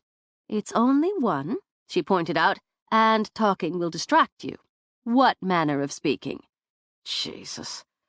I worked my way through university fighting. Bare-knuckle matches, so this current situation isn't new to me. I know how to tend to myself. Then you should have done it. That's a hard way to earn tuition. Not if you like it, and not if you win. And you did both? I liked it better when I won, and I won my share. Good for you. Is that how you got that scar through your eyebrow? That's another question. A different kind of fight, pub fight, and a broken bottle. As I'd been drinking myself, my reflexes were a bit slow. You're lucky you have the eye. Surprised by her response and the matter-of-fact tone, he cocked that scarred brow. Not that slow. She only smiled. Switch hands. He had big ones, she thought, strong, with blunt fingers and wide palms, the rough hands of a man who worked with them, and she respected that. Finn told me about the mare and the bet. He didn't glower this time, but shifted a little on the chair. Finn loves a story, and the telling of one. I'd like to meet her. We keep her at the big stables. She's skittish around strangers yet, and needs more time and pampering. What do you call her? He shifted again, as she knew now he did when uncomfortable or mildly embarrassed. She's darling. It fits her. Haven't you done with that yet? Nearly. I like that you drank him under the table for the horse that needed you, and I like that you knocked the crap out of him today. I probably shouldn't. My parents tried to raise me to be someone who wouldn't, but they failed. She glanced up to find his eyes on her again. You can't be what you aren't. No, you really can't. I'm a mild disappointment to them, which is worse somehow than being a serious disappointment. So I'm working hard not to be any kind of disappointment to myself. She eased back. There, and took his hands gently by the fingers to examine the knuckles. Better. Oh, yeah, she thought as their eyes met yet again. Flutters and tingles, and a quick churning to top it off. She'd be in serious trouble if she didn't watch herself. But it was Boyle who drew away. Thanks. You'd better get on. You'll have things to do. I do. She started to reach for the kit, but he brushed her away. I'll deal with it. Eat tomorrow. I'll be here. When she left, he brooded down at his hands. He could still feel her touch on them, a different kind of sting. He looked up when Finn eased into the doorway, leaned on the jamb, smiled. Don't start with me. She's a pretty thing, bright, eager. And if she'd been flirting any harder, I'd have been first to shut the door for privacy. She was doing no such thing. She had it stuck in her head to tend my hands, that's all. Not nearly all. And I know you, Madrahar. You think of her, even as you tell yourself you shouldn't think of her. Sure, if he had, he was human, wasn't he? but he was also not a stupid, irrational sort of man. "She's Connor's cousin, and she works for us. I've no business thinking of her beyond that." "Bollocks! She's a pretty woman, and smart and strong enough to make her choices, as she's already proved. The power, now, that worries you some." Now Boyle sat back, gave a slow nod with his eyes on Finn's. "What it means, and what all of you, and me besides as I'm with you, may be doing, concerns me, and should be your priority as well. It's no time for flirtations. If not now, when? For this could be the end of all of us, and I'd sooner die after bedding a woman than before. I'd rather live and bed the woman after the battle's won." Finn's mood lightened with his smile. "Eat your pudding first. You can always have seconds. I'll be taking Alistair for a ride, see how he does." "Toward Branna's?" "Not yet, no. She's not ready. I'm not either." Alone, Boyle went back to brooding. They needed to get ready, he thought, remembering the howl in the fog. Every blessed one of them. At the end of the week, Iona sat in bed at just before 6 in the morning. She'd spent her last night in the castle. She wanted so much to make her home with her cousins, but to do that she had to leave this indulgent dream. No more cheerful maids to tidy her room and bring her tea and biscuits. No more dazzling breakfast buffets. No more snuggling in at night, listening to the wind or the rain or both, and imagining herself in the 13th century. But she was trading all that for family, a much better deal. She'd done most of the packing the night before, but rose now to finish, to calculate the tip for housekeeping, to take her last castle shower. With a half-hour to spare before Connor, at his insistence, picked her up, she practiced her craft. The feathers seemed safest, considering. Branna had refused to teach her anything new until she'd mastered the 4 elements, and mastered them to Branna's high watermark. No amount of wheedling, bribery, cajoling had moved her cousin 1 inch, so master them she would. At least she'd progressed to a small pile of feathers rather than a single one. In the dim light, she quieted her mind, reached down for the power. Reaching out her hands, she thought of air lifting, warm, gentle breeze, a stir, a whisper. Fluttering, the white feathers rose, separated, swayed, and turned in the air. She sent them higher, little climbs, gentle tumbles. Easy, easy, she told herself, a light touch. She held her arms high, circled herself, watched them circle with her, and joyful, quickened just a bit. A turn, a twirl, pretty white feathers mirroring her moves, up, down, lazy swirls, perfect rings, then a slim white tower. "I feel it," she murmured. "I do, and it's lovely." On a laugh, she spun again, spread her arms so feathers followed each one, formed 2 whirling circles, serpentine, figure 8s, then again into one downy cloud. A+. Even Branna has to give me the mastery check mark on this one. At the hard and rapid knock on the door, she let out a yelp. The feathers fell, tumbling over her. Damn it! She brushed them off her shoulders, blew them out of her face as she walked to the door. "You broke my hold," she began. "I was just—" "Oh, Boyle! There's feathers everywhere. Did you rip the pillow?" "No, they're my feathers. What are you doing here?" Irritation cleared into worry. "Is something wrong? Is someone hurt?" "Nothing's wrong. No one's hurt. Connor got called into the falconry school, a plumbing thing, and he's the handy one. I'm drafted to fetch you. Are you packed?" "Yes. I'm sorry. I could have gotten someone from the hotel to take me." "I'm here, so let's get your things." "All right. Thanks. I've just got to clean this up. The feathers." He reached out, surprising her with the skim of his fingers over her hair. "Here's a couple more," he said, and handed them to her. "Oh, okay." She got on her hands and knees, started scooping feathers. "Are they valuable feathers you have scattered everywhere?" "They're just feathers." "Well then, leave them. The housekeeper will deal with them. It'll take you an hour to pluck them off the floor." "I'm not leaving this mess for Sinead." She plucked a few more, then sat back on her heels. I'm an idiot. I'll not comment on that. Wait, just wait. She got to her feet, took a breath. Quiet the mind first, she reminded herself, and floated the feathers up. On a pleased little laugh, she gathered them, then cupped her hands, let them fall into her palms. Did you see that? Glowing, she held her cupped hands out. Did you see? I've eyes, don't I? It's just so wonderful. It feels so right. Watch this. She threw her hands up, sent the feathers flying, sent them swirling again, dipping, rising, then once again cupped her hands to gather them. It's so pretty. I've been practicing for days, and I've finally got it. Really got it. Still beaming, she looked up at him. Stopped. Everything stopped. He looked at her in that straight way he had, dead eye to eye. It wasn't wonder she saw there, or amusement, or irritation. It was heat. Oh, she sighed it, and following her heart, leaned toward him. He stepped back, a quick and complete evasion. You've got your feathers. Moving past her, he dragged the 2 suitcases off the bed.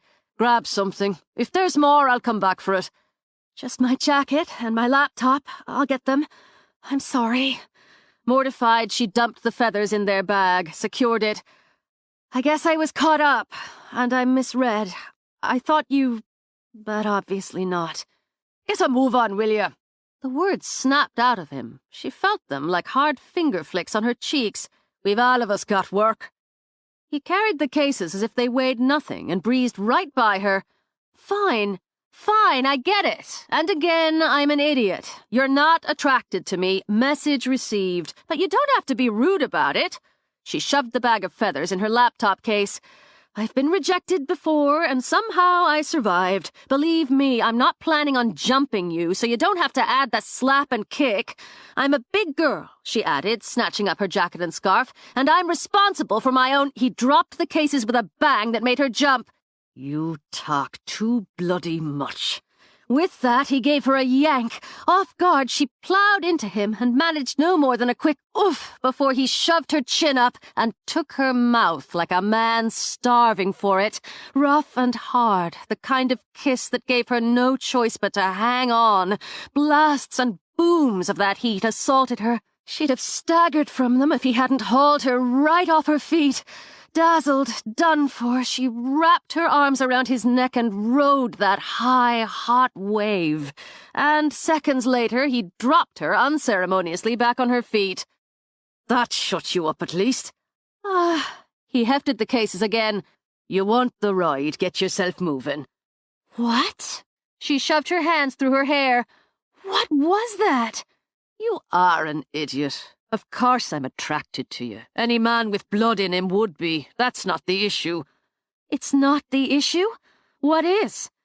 I'm not interested in doing anything about it. And if you ask one more question, I'm dumping these bags and you can find your own way to Branna's. All I did was move in a little, she said as she dragged on her jacket. You're the one who did the grabbing. She snatched up her laptop case and sailed out of the room. That I did, he muttered. And that's made me an idiot as well. She kept her mouth firmly shut on the short drive. She wouldn't say a word. It took bitter willpower, as she had plenty to say, but she refused to give him the satisfaction. Better to ignore him, more mature to say nothing. No, she decided, more powerful to keep silent. Even as she thought it, the truck jolted as if it hit an invisible bump on the smooth road. Boyle spared her one brief, hot look. Had she done that? Iona gripped her hands together, fighting against a leap of glee. Had she actually lifted an entire truck? Unintentionally, but still a big jump from a pile of feathers. She considered trying it again, just to see, but fortunately for all involved, Boyle pulled up at Branna's cottage. She shoved out of the truck, started around to the bed to drag out her suitcases, then thought, the hell with it. He'd carted them out, so he could cart them in. She reversed, strode straight for the cottage door. A sleepy-eyed Branna opened it before she knocked. You're timely. He was early. Thanks again for letting me stay. See if you're thanking me after a week or two. Good morning to you, Boyle. If you're after hauling those all the way, it's the second on the left. I'll show you your room, Branagh continued, and led the way up the narrow stairs. Mine's at the back, and Connor's the front. I've my own bath, as when we added on, that was priority. Sharing a bath with him was a trial, and one you'll now experience for yourself. I don't mind, not at all. And if you're saying the same after that week or two, you're a liar. But that's how it has to be. The bed, with its simple headboard of iron slats painted creamy white, faced a window where the view of the woods was framed in lace. The ceiling followed the slant of the roof and formed a cosy nook for a little desk and chair with a needle-pointed seat. The dresser, small scale again, bloomed with painted flowers against the same creamy white as the headboard. A little pot of shamrocks with their pretty white bells blooming sat on the dresser. The same rich green covered the walls and served as a backdrop for colourful prints of the hills, of the woods and gardens. Oh, Branagh, it's wonderful. It's so pretty. Iona brushed her fingers over the cloud-soft throw, an energetic pop of plums and purples and lavenders folded at the foot of the bed. I love it. I'm so grateful. This time Branagh was a bit more prepared for the enthusiasm of the embrace, if not the quick bounce. You're very welcome, of course, and if you've a mind to change anything, I wouldn't change a thing. It's perfect.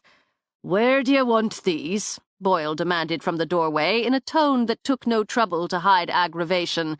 Iona turned, and eyes that had gone misty dried cool. Anywhere, thank you. Taking her at her word, he dropped them just over the threshold and kept the toes of his boots firmly on the other side. Well, I'll be off then. You've time yet, don't you? Branagh's mind might have leapt with questions at the temper, the hot and cold of it running in the room like open taps, but she kept her smile and tone easy. I'll fix you breakfast for your trouble. Thanks for that, but I've things to do. 9's soon enough to come in this morning. Take time to settle. He left quickly and with a clomp of boots on the stairs.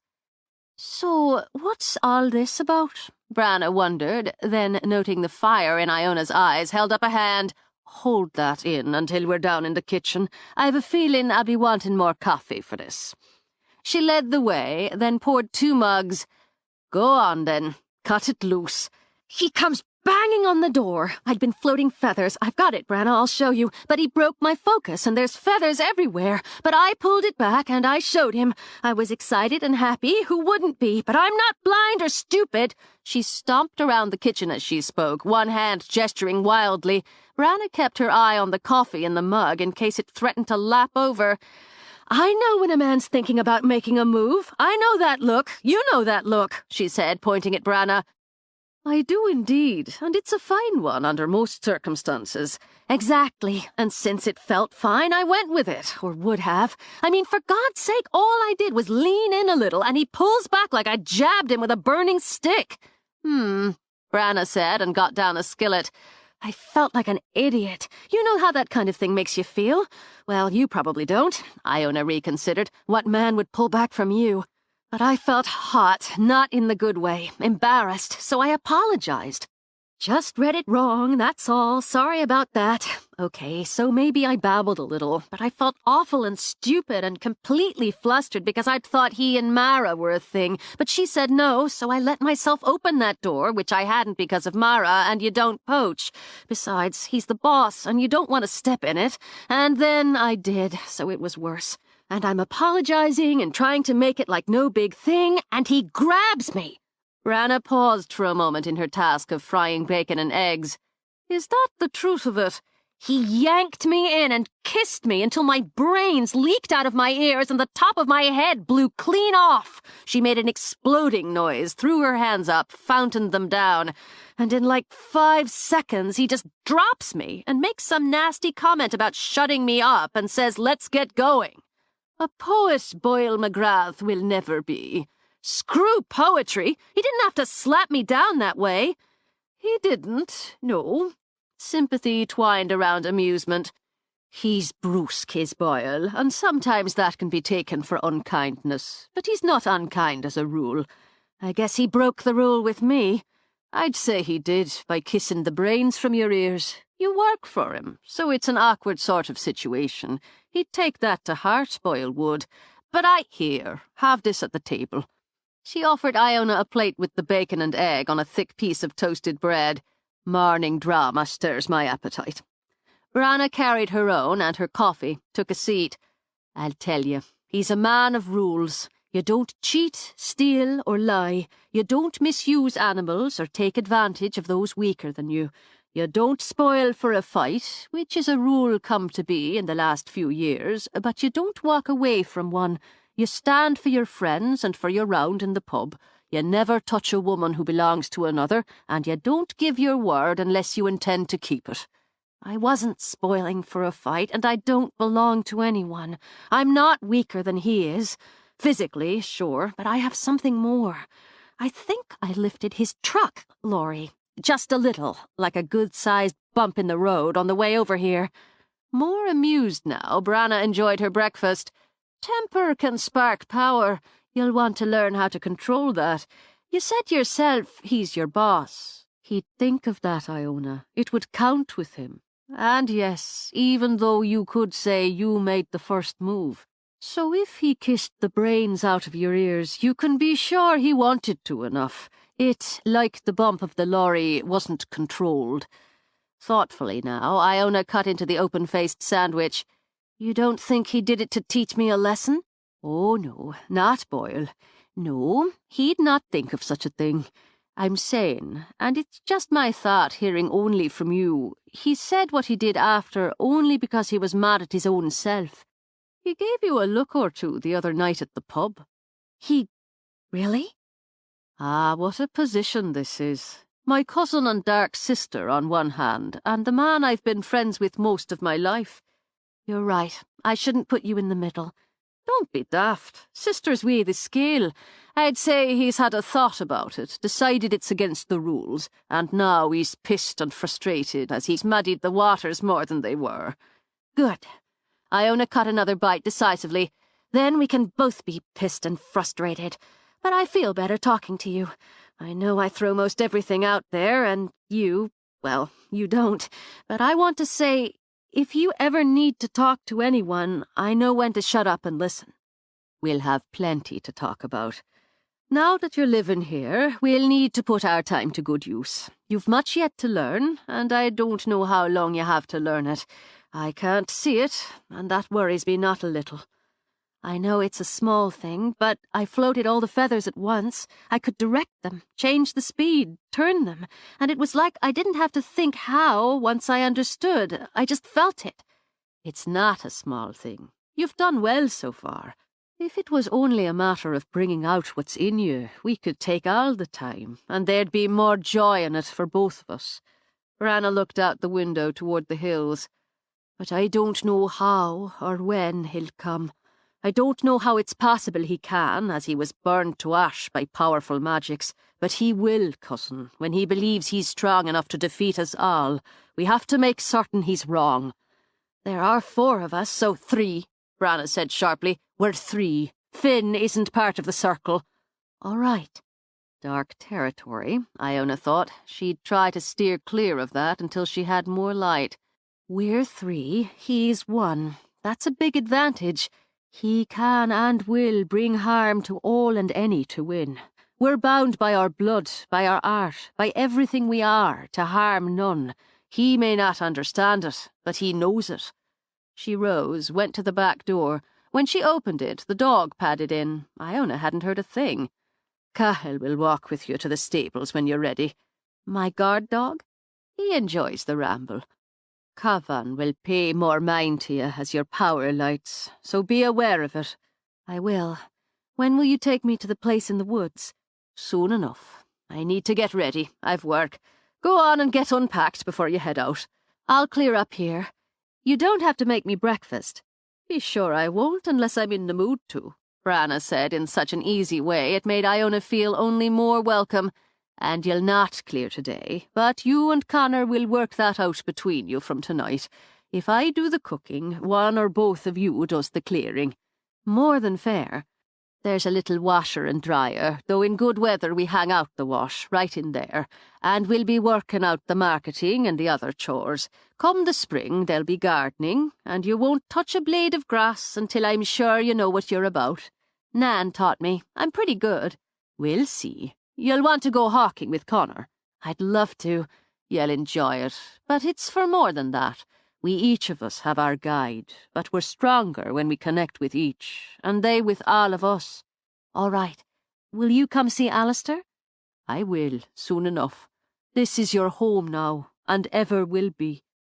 You've always known where you belong. I don't know if you can understand what it means to me to finally feel that.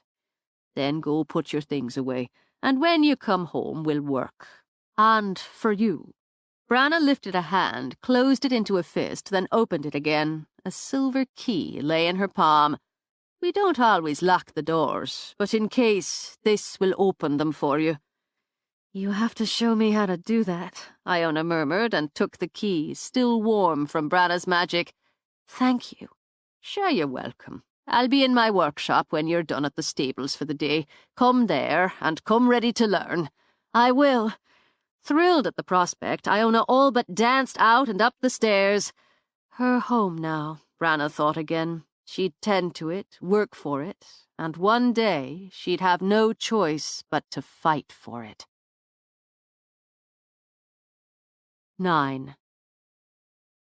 Iona led her first group solo, mounted on Alistair. She couldn't be sure if she'd earned the responsibility or if Boyle had tossed it at her to get her out of the way. It didn't matter. She enjoyed the hour with the horse, and though she knew he'd have preferred a good gallop, sensed his pleasure in her companionship, just as she gained pleasure from the easy conversation with the couple from Maine, and the pride of being confident on the paths, the directions, and most of the answers. We're earning our keep, she thought, giving Alistair a pat on the neck. When she returned, Mara came out to greet her and her group. I'll take it from here if you don't mind. Iona's needed at the big stables. I am? And Alistair, can you find your way? Sure, you showed me, and I marked it on the map, but Finn's orders, so you'd best go on. And how was your ride? She asked the couple. At a loss, Iona turned her mount, headed back the way she'd come. Had Boyle complained about her? Was she about to be fired? Her unsettled thoughts had Alistair turning his head to stare at her. I'm being stupid, just overreacting, that's all. Boyle's pissy, but not petty. Plus, she thought Finn liked her, at least a little. She'd know when she got there, and thinking that, gave herself the pleasure of letting Alistair have his head. Let's go, she decided, and even before she could give him a light kick with heels, he flew. Oh, God, yes! On a laugh, she lifted her face to the sky as Alistair thundered down the path. Her thrill, his thrill, the same, glorious and entwined.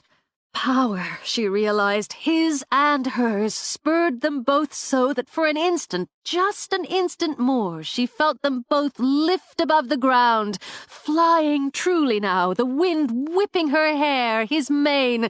As she laughed, Alistair bugled in triumph. He'd been born for this, she realized. So had she. Easy, she murmured. We should stick to the ground, for now. The moment of flight, and now the joy of the gallop with a gorgeous horse under her, blew away any worries. She let him set the speed, the stallion couldn't move, turned with the river, then away down a narrow path through the thick trees and into the clearing where the stables spread behind a big jumping paddock. Slowed him now. Easy, easy, so she could catch her breath and look. A house rose, grey stone with 2 fanciful turrets and many glinting windows. A pretty stone courtyard backed by a garden wall separated it from the garage and the rooms, Boyle's, over it. A second paddock cocked to the right. A trio of horses stood at the fence, gazing toward the trees as if in deep contemplation. She saw men, trailers, trucks, lorries, damn it, a husky black 4-wheeler. It all looked, she thought, prosperous, practical, and fanciful at the same time. Slowing Alistair to a dignified trot, she aimed for the stables, then pulled him up when she heard her name called. She spotted Finn, jeans, boots, that enviable leather jacket, wave her over toward the jumping paddock as he walked to it himself. He opened the gate, gestured her in. "Mara said you wanted to see me." "That I do." He cocked his head, studied her with those sharp green eyes. "You've had some fun." What? "You're glowing a bit, as has our boy here." "Oh, well, we had a good gallop over." "I'll wager you did, and likely more. But in any case," he continued before she could think how to respond, "I want to see how you and Alistair handle the course here." Little could have surprised her more. "You want me to take him over the course?" "As I said." He shut the gate, slid his hands into his pockets. "Take it as you please." She sat for a moment, studying the course. She'd have called the current layout intermediate, a couple of doubles, nothing tricky, and plenty of room for the approach. "You're the boss." She nudged Alistair forward, circled him around, kicked him up to an easy lope. She never doubted him. After all, they'd flown together. She felt him gather for the first jump. They sailed over it, approached the next, glided up and over. "What are you about?" Boyle muttered to Finn as he came out. His hands were in his pockets as well, but his fingers curled. Finn barely glanced over as Boyle stepped up behind him. "I told you I wanted to see what she's about. I need to know." "Reverse it! Take him around again!" he called out. He skimmed his gaze toward the woods. No shadows now, but trees. But that would change, so he needed to know. "You don't need me here for this," Boyle began. "I've business over in Galway, as you know. One of us has to stay with her until we're sure she can handle the lesson. No need to use her for it. No need not to, is there? Jesus, they're silk, the pair of them. That horse is already hers. I find I'm jealous of that. He likes me well enough, but he'll never love me as he does her. Sure, another crack for my heart." He gave Boyle a slap on the shoulder.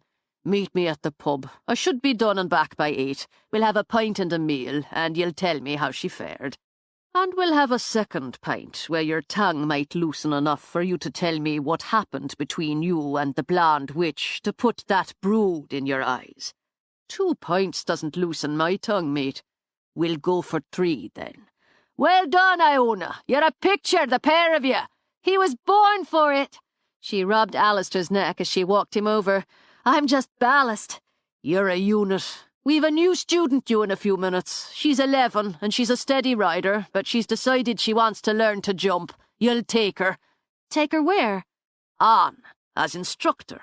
You'll earn part of the fee for the lesson if it works well for both of you. Boyle will stay on to supervise this first lesson, as I've business elsewhere." Finn watched her eyes track over to Boyle, then flick away again. "All right. What's her name, and what mount do you want for her?" "She's Sarah Hannigan, and her mother will be along as well. That's Molly. We'll be saddling up Winifred. Winnie, we call her. She's a veteran. It's 30 minutes today, the lesson. We'll see how she likes it. If it's on, you'll work out times and days among you." "Sounds good. This is fine for now, but I'd prefer a jumping saddle next time I instruct." "Sure, we'll fix you up. I'm off then. At the pub, Boyle." As Finn strode off, Iona glanced down at Boyle, watched him shift his weight. "So?" "I'll see Winnie's saddled." When he turned toward the stables, Alistair butted Boyle hard with his head. "Alistair! Sorry," she said immediately, and bit down hard on the gurgle of laughter that wanted to escape. "Don't be rude," she told the horse, and leaning over to his ear, added, "even if it's funny."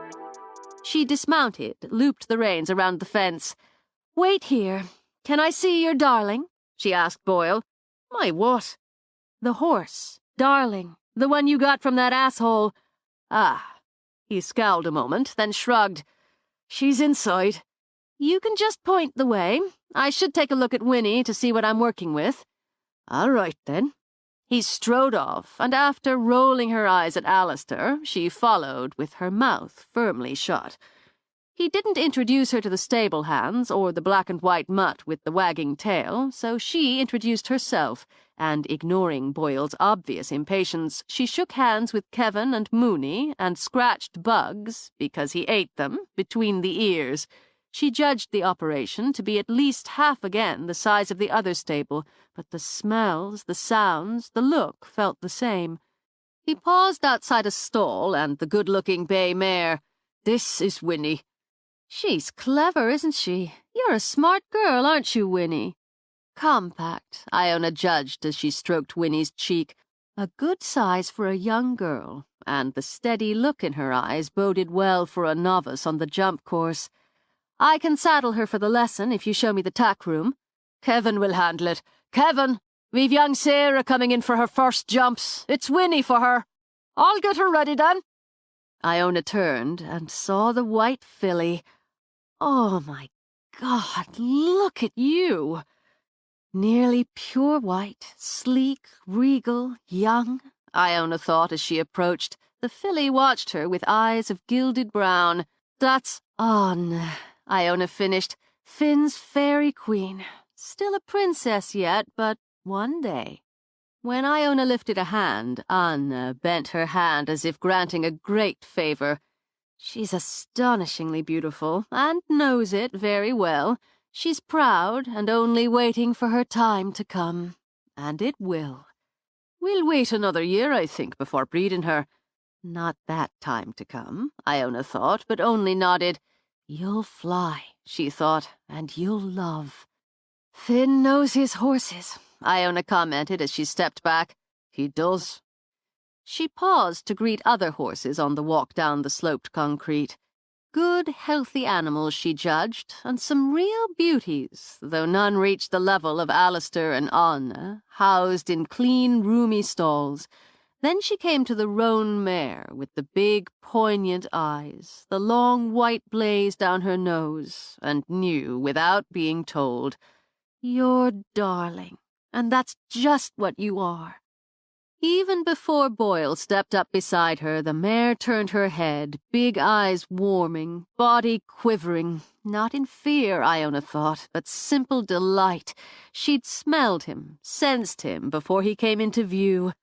And it was love, twined with utter devotion, that had the mare stretching her neck so her head could bump his shoulder, light as a kiss. "That's the girl." He all but crooned it, and darling whickered, turned her head for his hand. He opened the stall door, eased in. "I'll just check the foreleg while I'm here." "It's better," Iona said, but she remembers how much it hurt. She remembers being hungry, being afraid, until you. Saying nothing, he crouched to run his hands up the foreleg, down again, as Darling nibbled playfully at his hair. "Do you have an apple in your coat pocket? She's pretty sure you do." It was disconcerting to have his horse's thoughts translated to him, but he rose again, slid his hands along Darling's flank. Iona thought if a horse could purr, she would have. While Anna had astonished her, so much beauty and grace, Darling tugged her heart with her simple, unabashed devotion. They knew, she and Darling, what it was to yearn for love, or at least genuine understanding and acceptance, to wish so hard and deep for a place, for a purpose. It seemed they'd both gotten that wish. Then Boyle reached in his pocket for the apple, into another for his pocket-knife. Iona felt Darling's pleasure in the treat, and more, that it would be offered.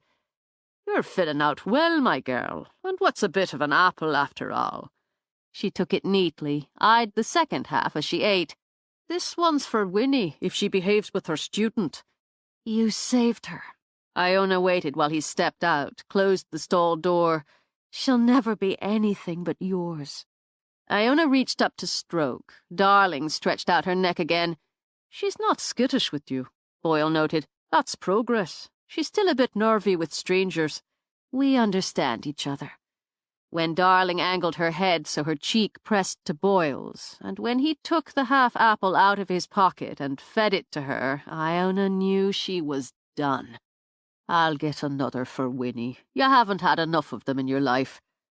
"That's done it," Iona muttered. "I'm good at getting mad, mostly when it's justified. At least I think so.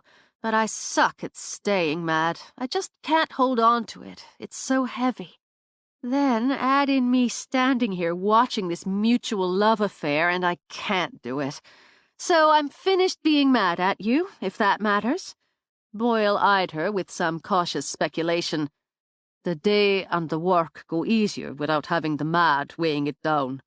"Agreed. So," she held out a hand. "Peace?" He frowned at her hand a moment, but he took it. He meant to let it go right away, but he didn't. "You work for me." Iona nodded.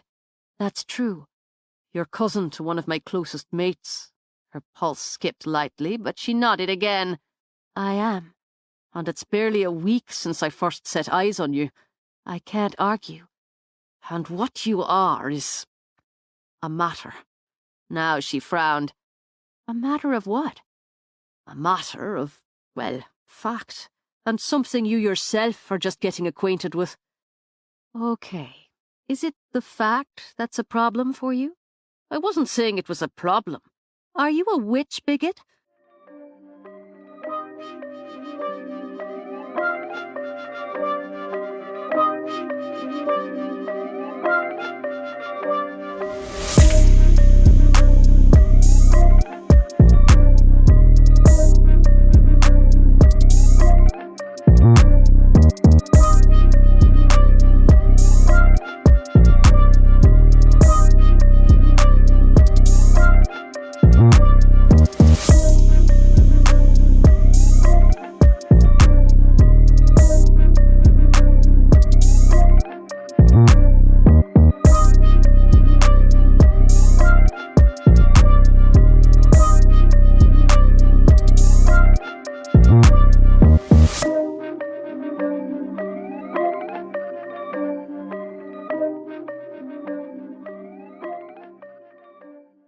Insult flew across his face so the green shimmered deeper over the tawny gold of his eyes.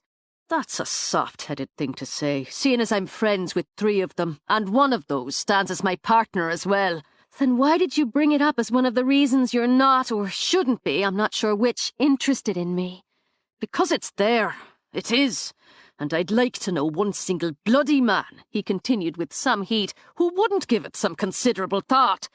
"Maybe I should get mad again." She mulled it over. "But it's hard to work that up when Darling's standing there watching you with adoring eyes. Plus, everything you said is true, can't be denied. And if all of that is an issue for you, it is.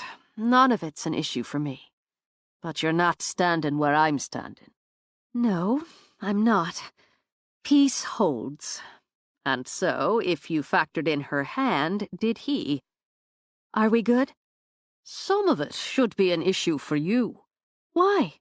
People get involved with bosses and employees all the time, and it's fine, from my point of view, as long as the power structure isn't used as a lever.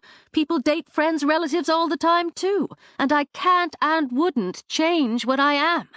"Being logical doesn't change a thing." She had to laugh. "Being illogical does? It's not— Bloody hell!" He gave her his second yank of the day, as frustrated as the first, and since she was still laughing, he put the stop to it by crushing his mouth to hers. She tasted as he imagined light would, warm and bright, with a snap of energy. It pulled at him, that taste, made him want more of it and more still. She befuddled him, that's all it was, all that warm and bright there in the dim, closed in by the familiar scent of horses. His world, and now she was in it, and she wrapped her arms around him as if she always would be. If that didn't jolt a man, what would? He jerked back. "This isn't wise." "I wasn't thinking about wise or unwise. Kiss me again, and I will." She had to boost up on her toes, pull his head down, but she met his mouth with hers. She thought it was like clinging to a volcano just before it erupted, or flying on a cloud about to swirl into a tornado. What would it be like when the fire spewed and the storm broke? She wanted very much to find out, but again he drew back. "You're not thinking." "You're right, I forgot. Let's try it again." He laughed himself, and though there was a little pain in it, he might have taken her up on it, except for the exaggerated throat-clearing behind him. "Begging your pardon, but Sarah and her mother are here." Kevin gave a wide smile. "Winnie's saddled and ready. That is, whenever you are." "I'm on my way." She looked at Boyle. "Is there paperwork?" "Just a form for her mother to sign. I'll take care of that." "All right. I'll go get her started." As Iona strode out, Darling gave another whicker that might have been an equine chuckle. Kevin slid his hands in his pockets, whistled a tune. "Not a bloody word," Boyle muttered, "from either of you." Pleased with her day on every level, Iona walked home through the green shadows. It felt good to step into her instructor's boots again, and with such a promising student. Maybe, with that door cracked, Finn or Boyle would trust her with another student or two. And speaking of doors cracking, the unexpected and thoroughly satisfying interlude in the stables gave both her ego and her mood a big, lofty boost. Plus, she could see some very interesting possibilities through that crack. Boyle McGrath, she thought, tough, taciturn, temperamental, and a marshmallow when it came to the pretty traumatized mare who adored him. She really wanted to get to know him better, to find out if all this fluttering and stirring equaled basic physical attraction, or something more. She'd hoped for something more most of her life. Plus, it boosted everything higher because he was reluctant, conflicted, and a little pissed off. He just couldn't help himself, and that was so sexy. Maybe she should ask him out, just something casual. A drink at the pub, a movie. First, she'd have to find out where people went to movies around here. If she could cook, she'd invite herself to his place to make him dinner. But there lay disaster waiting to happen. Maybe instead she could... She paused, baffled as she glanced around. She hadn't veered from the path, had she? Maybe she hadn't paid strict attention, but after taking this walk back and forth for days, it was instinct. Yet something was wrong. The direction seemed off. She did a circle, rubbing arms that had gone suddenly cold, and watched the fog crawl across the ground. Uh-oh. Iona took a step back, struggled to orient herself. On impulse, she turned right, started down the narrow track at a jog. It took only seconds to realize she'd chosen wrong and was moving deeper into the woods. When she turned around to backtrack, trees wide as her arm span blocked the way. Fog oozed between their rugged trunks. She ran, better to run in any direction than become trapped. But to the right, trees pushed out of the ground, crackling, snapping as they broke through the turf, and forcing her to angle away. The light changed, going grey like the fog. Wind, ice-edged, whistled through limbs as they knotted and tangled together to close out the sun. Air, she thought frantically. Trees through the earth, water in the form of fog. He used the elements against her. She forced herself to stop, pulled for power, though fear rose with it. Throwing out her hands, she held twin balls of fire. The chuckle sounded low, prickled over her skin like the legs of a spider. She shivered at the whisper of her name. Then every muscle quivered at the rustle, at the growl. Carl! But what stepped out of the grey light was the wolf of her nightmare. Not a dream this time, as real as her terror, as the wild beat of her heart. As he padded closer, slinking toward her, she caught a glimpse of the jewel glowing red at his throat. "Keep back," she warned, and the wolf showed his fangs. She'd never outrun it, she thought, even as she took a step back, and the look in its glinting eyes told her it knew. She hurled the fire, one ball then the other, only to watch them burst into smoke inches from the wolf that stalked her. Desperate, she struggled to conjure another, but her hands shook and her mind clogged with terror. "Quiet mind," she ordered, but it wanted to scream. All real, she thought. It had all seemed so fanciful, so otherworldly. Sorcerers, curses, fighting an evil that lived in shadows, but it was all very, very real, and it meant to kill her. She saw the wolf poised, ready to spring.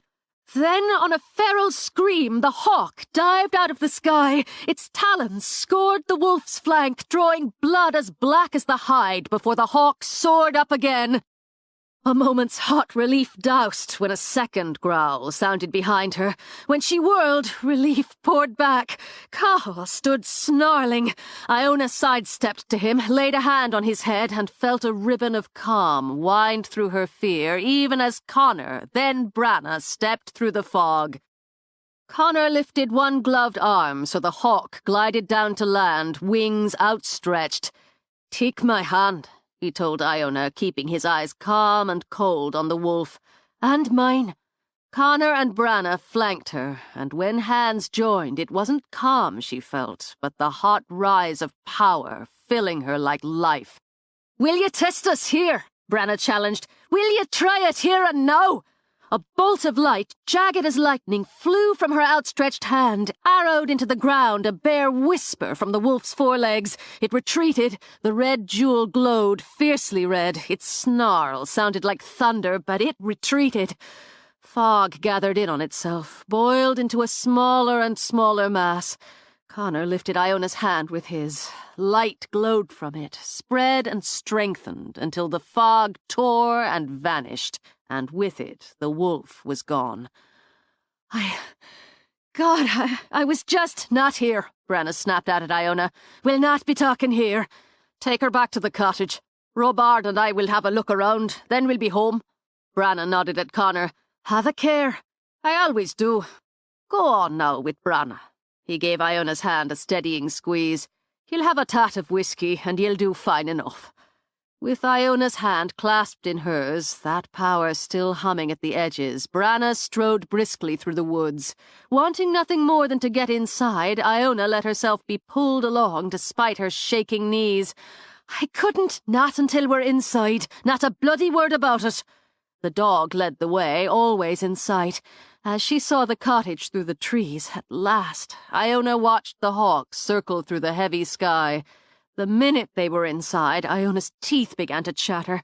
As grey teased the edges of her vision, she pressed her hands to her knees, lowered her head between them. "Sorry, dizzy. Hold your guts a moment." Though her voice rang with impatience, the hand Branna laid on the back of Iona's head stayed gentle, and the dizziness passed as quickly as it had come. "Sit," she ordered, giving Iona a shove into the living room, flicking her fingers toward the smouldering fire to have the flames leap up and spread more heat. "You're having a bit of shock, that's all. So sit, breathe." Briskly, she walked to a decanter, poured 2 fingers of whiskey in a short glass. "And drink." Iona drank, hissed a little, drank again. "Just a little," she sighed. "Scared shitless." "Why were you off the path? And so deep?" "I don't know. It just happened. I didn't turn off, or don't remember turning off. I was just walking home and thinking about stuff." "Boyle," she admitted. "We made up." "Oh, well, that's fine then." With 2 jerks, Branna pulled pins from her hair, tossed them on the table as it tumbled free. "All's well." "I didn't go off the path, not knowingly, and when I realized I wasn't where I was supposed to be, should have been, I started back. But the fog came first." Iona looked down at the empty glass, set it down. "I knew what it meant. And didn't call us, or your guide. Called to none of us. It all happened so fast. The trees, they moved. The fog closed in. Then the wolf was there. How did you come? How did you know?" "Connor was out with Robard, and the hawk saw from above. You can thank him for calling Connor and me." "I will. I do. Branna," she broke off as the door opened and Connor walked in. "There's nothing new. He's gone to whatever hole he uses." He walked to the whiskey, poured his own. "And how are you doing now, cousin?" "Okay, all right. Thank you. I'm sorry. I don't want apologies," Branna snapped. "I want sense. Where's your amulet?" Iona reached for it, then remembered. "I left it in my room this morning. I forgot." "Don't forget. And don't take it off." "Ease back a bit there." Connor touched Branna's arm as he walked over to Iona. "You gave us all a fright." Now his hand stroked Iona's arm, and the calm seeped into her. "It's not your fault. It's not her fault," he said to Branna before she could snap back. "She's barely a week under her feet. We've a lifetime. She won't have time or opportunity for more if she doesn't have the good sense to wear what protection she has and to call out for her guide and for us when she needs more." "And who's been educating her if not you?" Connor tossed back. "Oh, so it's my fault now she's no more sense than a babe in a pram. Don't fight about me and don't talk over me. It was my fault." Steadier, Iona rose to go stand nearer the fire and the warmth. "I took off the amulet and I wasn't paying attention. Neither will happen again. I'm sorry. By all that's holy, I swear I'll sew your lips shut a week on the next apology." Iona just threw up her hands at Branna's threat. "I don't know what else to say." "Just tell us what happened in detail before we got to you," Branna told her. "No, back in the kitchen. I'll make the tea." Iona followed her back, then crouched to pat Cathal to thank him. "I was walking home from the big stables." "Why were you there?" "Oh, Finn sent for me. They gave me a student for jumping instruction. I rode over on Alistair. We flew a little." "Sweet Bridget." "I didn't mean to exactly, and I stopped. Then Finn had to leave, but Boyle stayed to supervise, to make sure I didn't screw it up, I'd say. I asked to meet Darling, but first I met Anna, and oh my God, she's miraculous." "I'm not interested in a report on the horses," Branna reminded her. "I know, but I'm trying to explain. Then I met Darling and watched her and Boyle, and I couldn't stay mad at him. Then one thing led to another because I wasn't mad at him." "Why were you?" Connor wondered. "Oh, we had a kind of thing this morning when he picked me up." "He kissed the brains out of her ears," Branna supplied, and Connor's grin broke out. "Boyle, did he indeed?" "Then he was rude and nasty, and that pissed me off. But then, watching him and Darling, I just couldn't stay mad, so I told him I wasn't mad anymore, and then it was the one thing leading to another, and he just grabbed me and did it again. I've probably lost at least 20% of my brain cells now, and the lesson went really well. It felt so good to have a student again, so I was feeling good and distracted," she admitted, "and thinking that maybe I should ask Boyle out for a drink or the movies or something. It was such a good day after a rocky start, and I was just full of all of it. Then I wasn't where I should have been." She told them the details she remembered. "You didn't focus," Branna said. "If you're to use fire as defense or offense, you have to mean it." "She never used it against anything or anyone," Connor pointed out. "But she had the wit and the power to bring the fire. Next time she'll burn his arse, won't you, Iona darling?" "Damn right, because she'd never feel that helpless and terrorized again. I was going to try again, and okay, I was terrified. Then Robart dived out of the sky. He's the most beautiful thing I've ever seen." "He makes a picture," Connor said with a smile. "Then Cathal was there, then both of you. I did freeze," she admitted. "It was like being caught in a dream. The fog, the black wolf, the red gem glowing at its throat." "Feeding his power. The stone," Branna explained, "and your fear. We'll work harder. You'll wear the amulet. Connor will walk you to the stables in the mornings, and we'll see someone brings you home at the end of the day." "Oh, but Branna's right.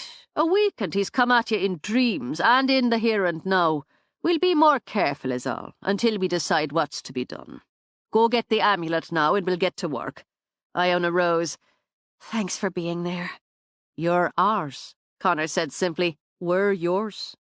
The words and the quiet loyalty in them made Iona's eyes sting as she hurried through the back toward the kitchen and the cottage. "She's taken on a great deal in no time at all," Connor began.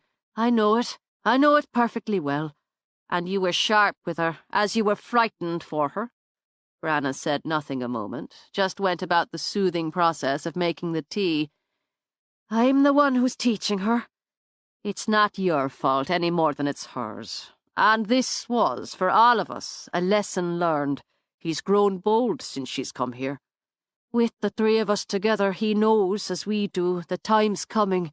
If he can harm her or turn her, she won't turn. She won't. No, not willingly. She's got your loyalty, I think, and far too much gratitude for too little given.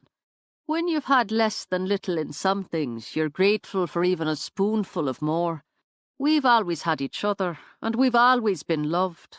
She wants love, the giving and the having of it. I didn't pry," he added. "It's so much a part of her, I can't not see it." "I see it myself. Well, she has us now, like it or not." Connor took the tea his sister gave him. "So it's Boyle, is it? Grabbing our cousin and kissing her stupid from the sounds of it. She's barely landed on our doorstep, and my mate's jumping her like a rabbit. Oh, leave off being such a child." He laughed, drank tea. "Why would I leave off when it's such a grand time?" 10. Focus. Branagh harped on it relentlessly. Iona struggled to find it, then hold it. She'd improved, Branagh gave her frustratingly faint praise for that, but she'd yet to reach the skill her exacting mentor judged strong enough. She wondered how the hell anyone could focus soaking wet and half-frozen. Rain poured out of thick grey skies as it had, without pause, for 2 solid days and nights. That equalled, for the most part, inside work for both her job and her craft. She didn't mind it, not really. She enjoyed reorganizing the tack room with Mara, and working with Mick on instructing one young rider and one feisty octogenarian in the ring. She loved having extra time to groom and bond with the horses. She'd braided the manes of all the mares, delighted by the way they preened at the added attention, and though she sensed the geldings would have liked that style and attention just as much, she knew Boyle would object. So she'd worked a small, single braid into each to please the horse and satisfy the boss. And she learned. Inside Branagh's workshop, with the fire simmering, the scents of herbs and candle wax sweetening the air, she'd learned to expand her own understanding, embrace her power, and begin to polish those raw edges. At night she read, she studied, while the wind blew that steady rain against the window panes. But how the hell was she supposed to think, much less focus, with rain splatting on her head and the raw chill of it shivering straight to her bones? Worse, Branagh stood there absolutely dry, her hair a gorgeous black sweep and her eyes merciless. "It's water," Branagh reminded her. She stood in the quiet sunlight she'd created, smiling coolly through the curtain of rain that fell outside her boundary. "I know it's water," Iona muttered. "It's running down the back of my neck, into my eyes. Control it. Do you think you'll be warm and dry and happy every time you need what you are, what you have? Will Cavan wait for fine, fair weather to come for you?" All right, all right, all right." Flickers of fire sizzled from Iona's fingertips, and a stream of rain went to steam. "Not that way. You're not after changing it. The well done enough there. Move it." Smoothly, effortlessly, Branagh widened her sunny spot a few inches. "Show off," Iona muttered. "It's in you as much as me. Slide the rain away from you." She liked the feel of the fire snapping through her, from her, but drew it back, and used the frustration and annoyance that helped her call it to nudge, to slide, to open, an inch, then 2, and she saw it, felt it. It was just water, like the water in the bowl. Thrilled, she pushed, and pushed hard enough to have that streaming rain leap away, gather, and splat with some force against Branagh's borders. "I didn't mean to... I wasn't trying to splash you, exactly. It wouldn't have hurt your feelings if you'd managed to," Branagh said easily. "So well done there as well. You'll work on subtlety and finesse and absolute control. But you managed it, and that's a start." Iona blinked, swiped at her wet face, and saw she'd opened a narrow but effective swath of dry. No pretty pale gold sunlight in her little corner, but no rain either. Who to the who? Don't lose it. Don't spread it. It's only for you. The rest of the country would probably appreciate some dry, but I get it. Stop rain here, maybe cause a flood there. We can't know, so we don't risk it. Move with it." Branna demonstrated, walking in a wide circle, always within the dry. On her attempt, the edges of Iona's circle turned soggy, but she kept control. Well done. As it's Ireland, you'll have no lack of rain to practice on as we go, but well done for today. We'll go inside, have a go at a simple potion. As Branna headed back toward the workshop, Iona struggled to keep up and maintain her dry area. I could help on the bottling and packaging of your stock for your shop. I'd like to help somewhere, she continued. You do almost all the cooking, and you're spending a lot of your time, Connor too, teaching me. I'm pretty good at following directions. You are. Branna had always preferred the solitude of her workshop. It was one matter to hire clerks and such for the shop in Kong, to have them deal with customers, shipping, and so on, but her workshop was her quiet place, usually. And still, she thought, the lessons and the need for them did cut into her time. It would be a help, she decided. We'll see about it. Branna stepped into the workshop, and Iona nipped in behind her, dripping on the floor. I was about to leave you a note, Mara said from behind the work counter. The both of you. Now you'll have some tea and a visit. I've missed seeing you. Iona, don't track up the floor. Easy for you to say. You're dry. I'm soaked. I must look like a wet cat. More a drowned one, Mara commented. Branna walked straight to the kettle. Do a glamour. Saying nothing, Iona glanced at Mara. Mara knows all there's to know, and likely more besides. Fix yourself up. I'm no good at glamours. I told you I tried one once, and it was a disaster. Sure, it's why it's called practice. For usual, it's my thinking glamours or drying your clothes instead of changing them is lazy and vain, but for now it's good practice. If you end up with warts or boils, I'll fix it for you. With a wicked smile, Branna glanced back. Eventually. You did one for me. Do you remember, Branna, when we were 15, I think, and I desperately wanted to go blonde, as Seamus Latimer, my heart's desire at that time, preferred them. At home, Mara took off her jacket, hung it on a peg, unwrapped her scarf to do the same, then her cap. I was about to do the deed, had the hair product I'd saved 2 weeks to buy, and Branna came along, did the glamour, and changed it for me. Considering, Iona studied Mara. I can't picture you as a blonde, not with your colouring. It was a rare disaster. I looked as if I'd developed the jaundice. And you were too stubborn to admit it, Branna reminded her. Oh, I was. So I lived with it near a week before I begged her to turn it back. Do you remember what you said to me? Something about changing for yourself was one matter. Changing for a man was weak and foolish. Wise, even so young, Mara said with her bawdy laugh. And Seamus spent his time snogging with Catherine Kelly, as blonde as a daffodil. But I lived through the disappointment. A lesson learned of some sort, Branna said. But in this case, we're considering it practice. Fix yourself up there, Iona, and we'll have some tea. Okay, here goes. She released a breath, sincerely hoping she didn't set herself on fire as she concentrated on her jacket, sweater, and jeans first. Steam puffed, but no flames snapped. She began to feel her toes thaw out, her skin warm, and, smiling, ran a hand over the dry sleeve of her jacket. It worked. Think of the time I'd save on laundry if I had a trick like that, Mara commented.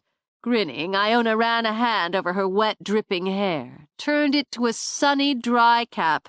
On a quick laugh, she covered her face with her hands, closed her eyes briefly. When she lowered them, her face glowed, the colour of her lips deepened to a rosy pink, her eyelashes darkened, lengthened. How do I look? Ready to head to the pub and flirt with all the handsome men, Mara told her. Really? Delighted, Iona rushed to the mirror. I look good, I really do. Smoothly done, and with a bit of finesse as well. You've come along well. Stick around, Iona said to Mara. She never says things like that to me. So when I do, you know I mean them. I've shortbread biscuits, Mara, and the jasmine tea you're fond of. I won't say no to either. She made herself at home at the table, taking a moment to rub Cathal when he laid his big head in her lap. The weather's dampening our business, and they're saying we're in for more of the same tomorrow. Boyle's arranged for classes from the school to come in, see the horses. We'll give the young ones rides on leads around the ring. That's a good idea. Oh, he has them, our Boyle does. Mara smiled at Iona as she helped herself to a cookie. And as for you, I had a thought for my sister's birthday next month. Maureen, she lives down in Kerry, as she and her husband work there. She added for Iona, you know the sets you do, the soap, the candle, the lotion and such, the special ones you make with that particular person's traits and personality in mind. I do. You'd like one done for Maureen? I would, yes. She's the oldest of us, as you know, and about to turn 35. For some reason, she's gone half mad over it, as if her youth is done and over, and she's nothing but the miseries of age left to her. Bless her, Maureen was always one for drama. Oh, that she is. She married her Sean when she was just 19, so she's had 16 years of his plodding. He's a sweet man under it, she continued, but a plodder for all that. She's 2 teenagers driving her to the edge of insanity or beyond it, and another coming up behind them. She's taken to texting me, our other sister and our ma, all day and half the night to keep us abreast of her trials and tribulations. I'm thinking the gift, being it's created for her and it speaks to pampering and female things, might perk her up enough to have her leave off hounding me until I want to thrash her.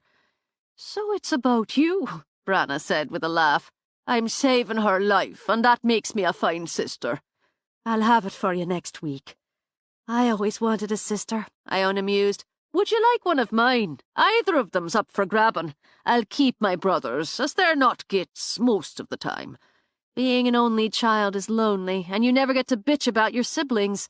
I would miss the bitching, Mara admitted. It makes me feel so superior and smart. I had imaginary siblings. Amused, Mara sat back with her tea. Did you know? What did you call them? Katie, Alice, and Brian. Katie was the oldest and patient, smart, comforting.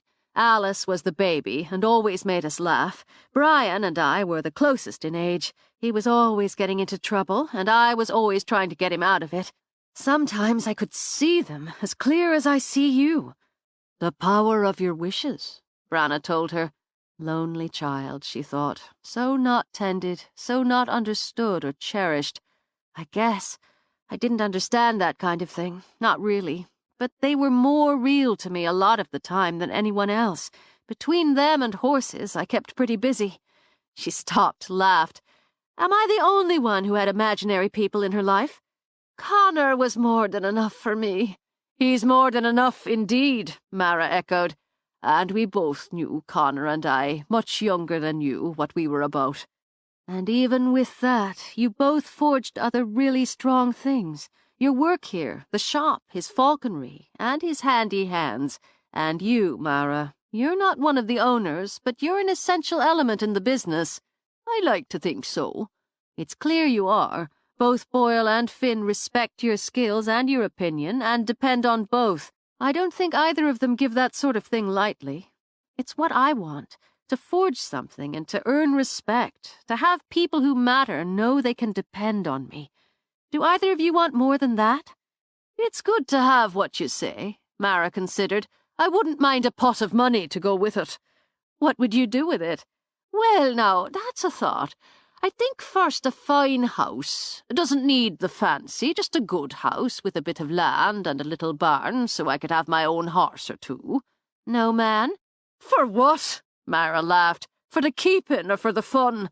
Either or both.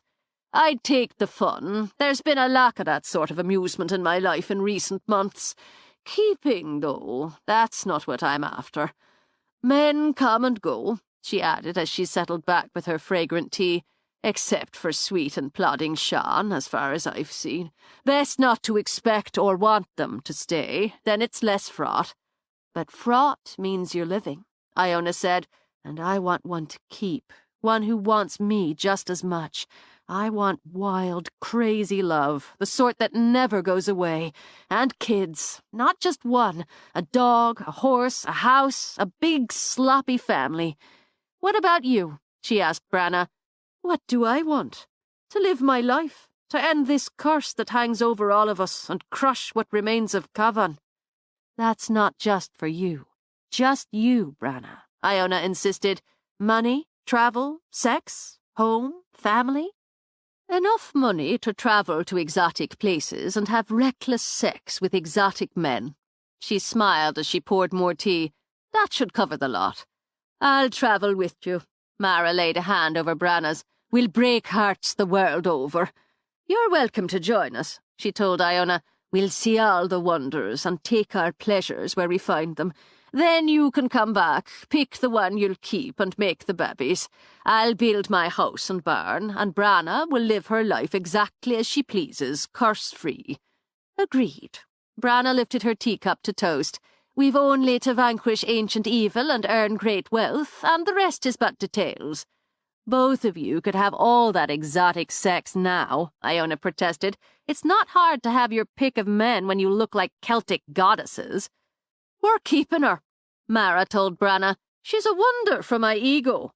"It's true. Branna looks like something out of a fairy tale without even trying, and you're this image of a warrior princess. Men should be falling at your feet." The door opened, bringing in the rain, along with Connor, Boyle, and Finn. "Not all of them," Mara murmured. "Look what I've dragged in." Connor shook rain from his hair like a dog as Cahill bounded over to greet the newcomers. "It was haul them in or build a bleeding ark. Have you tea and biscuits to spare?" "Of course. Don't track up my floor." "Has the business world shut its doors, then?" "For the day," Boyle told Branna. "We were nudging Finn along to buy us dinner, but damn near drowned, considering the wear. And here's better." Connor walked over to hold his hands out to the fire. "Especially if someone could be cajoled into making a vat of soup." "Someone?" Connor merely smiled at Branna. "And I thought of my own darling sister. You think of me in the kitchen entirely too often, but you're brilliant in it." He leaned down to kiss her. "I'll peel and chop whatever you need." It was, Iona calculated, sort of like asking Boyle to dinner. "You can peel and chop, can't you, Boyle?" "I can, especially if it gets me dinner." "I'm willing to be a kitchen slave for a hot meal on a night like this," Mara added. "What of you, Finn?" He continued to unwind the scarf from around his neck. "Whatever Branna needs or wants tonight." "Then I'd best go see what there is to put together for this famous vat of soup." She rose and moved through the rear doorway. The dog left Finn's side to follow her. "She'd be easier if I went on," Finn said. "You'll not." A rare edge of anger laced Connor's voice. "It can't be that way, and she knows it as well as you do. We need you." "I've told Finn and Boyle what happened a few days ago," he told Iona. "What happened?" Mara demanded. "I'll tell you as well in a moment. But it stands, Finn.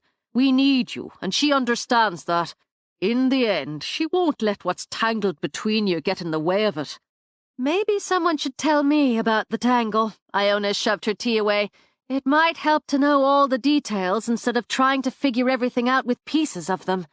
Finn walked over to the table, then tugged down the neck of his sweater. "This is his mark, the mark your blood put on mine. I bear it, and Branna won't see past it to what she is to me or what I am to her." Iona rose to study it closely. A pentagram, as the legend claimed, and as clear and defined as a tattoo. It doesn't look like a birthmark, but more like a scar or a tattoo. Were you born with it? "No. It manifested much later than that. I was more than 18. "Did you always know?" "Not where the power had come from, no, but only that I had it." He adjusted his sweater. "You're a steady one, Iona." "Not really, or not enough. Yet." "I think you're wrong there." He tipped her head up with a hand on her chin. "You'll hold when it counts most, I think. She'll need that steadiness from you, and that open mind." "Connor says we need you, and I trust him. I'm going to go help Branna get started." "I'm with you." Mara rose. "Give her a few minutes to settle into it, but don't gorge on the biscuits. She'll do whatever needs be, Finn, whatever the cost." "As will I." Iona went with Mara through the back, in and out of the storeroom and into the house. "Wait, Before we go into Branagh, Iona stopped. What happened between Finn and Branagh? I'm not asking you to gossip or betray the sisterhood, and one that's so obviously close and intimate between you and Branagh. I think you know that. I hope you know that. I do, and still it's not easy to say to you what she hasn't.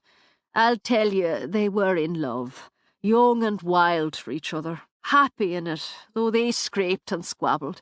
She was going on to 17 when they came together the first time. It was after they'd been together the mark came on him. He didn't tell her. I don't know whether to blame him for that, but he didn't tell her. And when she found out, she was angry, but more, she was devastated. He was defensive and the same. So it's been an open wound between them ever since. A dozen years of wanting and turmoil and too much distrust. They still love each other. Love hasn't been enough for either of them. It should be, Iona thought. She'd always believed it would be. But she went with Mara toward the kitchen to do what she could to help. It might have been an ordinary gathering of friends and family on a rainy night, the little fire simmering in the kitchen hearth with the big dog snoring in front of it, the wine Connor pulled out uncorked and poured generously into glasses, volunteers dutifully peeling and chopping small mountains of potatoes and carrots, mincing garlic and onions, while the hostess busied herself dredging chunks of beef in flour, browning it in a big, sturdy pot on the stove. The scents rising up, teasing of what was to come, and the mix of voices all talking to or over one another.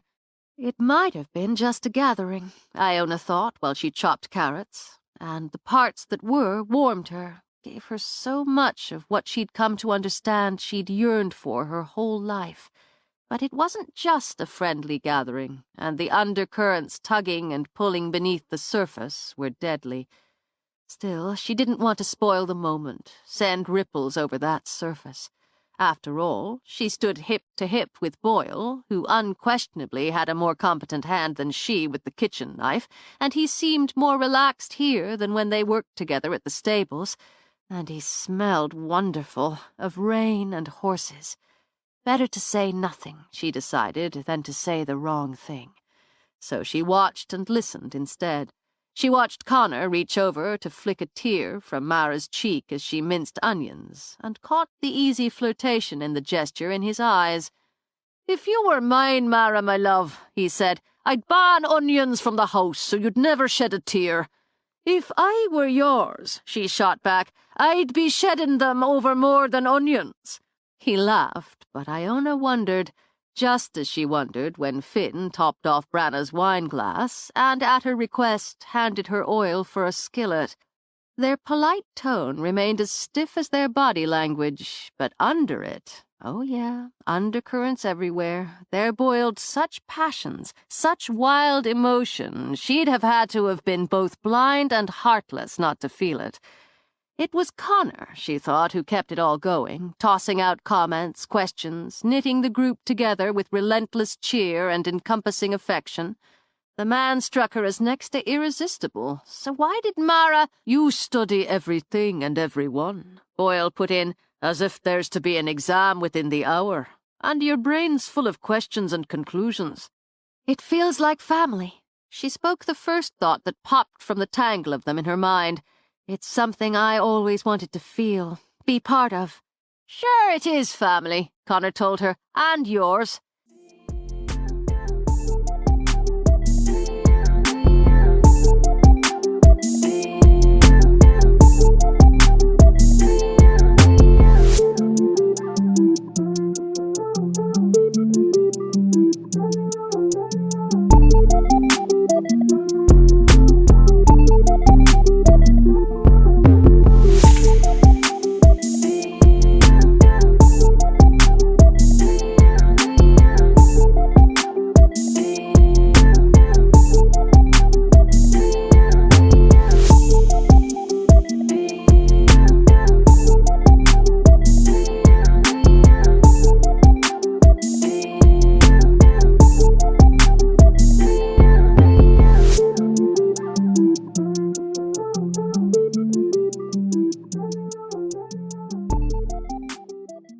You're generous with people. It's your nature.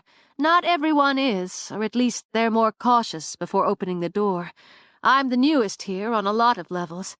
Observing gives me a better sense of that family. Even just observing Boyle peel and chop a lot faster and better than I do. Well now, he's no Branagh O'Dwyer, Finn told her, but he's a passable cook. It's just one reason Connor and I tolerate him. If a man can't toss a few things in a pan, he's too often hungry. Here, put the palm of your hand on the tip, fingers up, out of range. Boyle took Iona's hand to show her, and the other on the hilt, so you can use that to steer the blade. She let him guide her hands to produce nice, neat rounds of carrot, and appreciated the light press of his body to hers. I have to practice, she decided, and figure out what to do with them after I chop them. It's probably just as well I didn't get the chance to ask you to dinner. She glanced up and around at him, caught the surprise on his face and the hint of embarrassment as the room went quiet.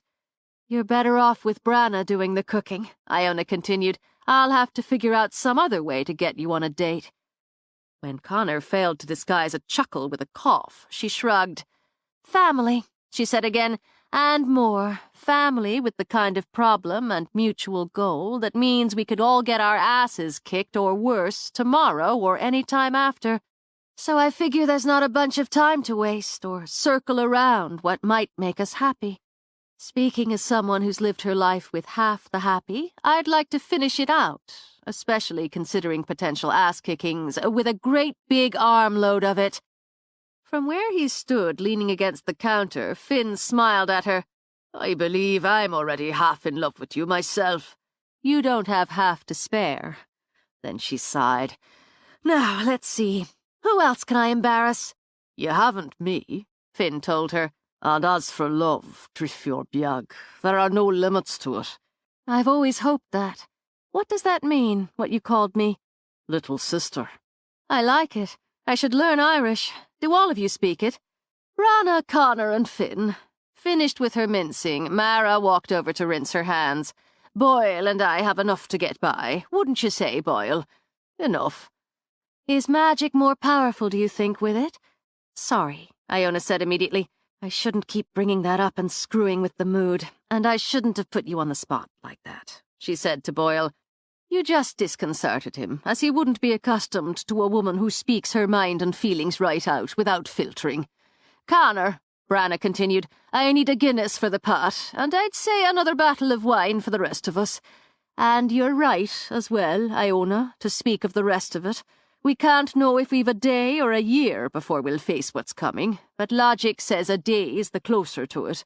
And all that said, I'm damned if any one of us will have our ass kicked. So, we'll get this stew on the simmer, have more wine, and we'll talk of it.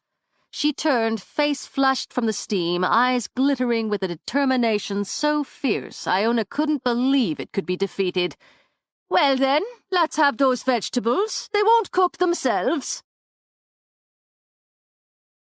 11.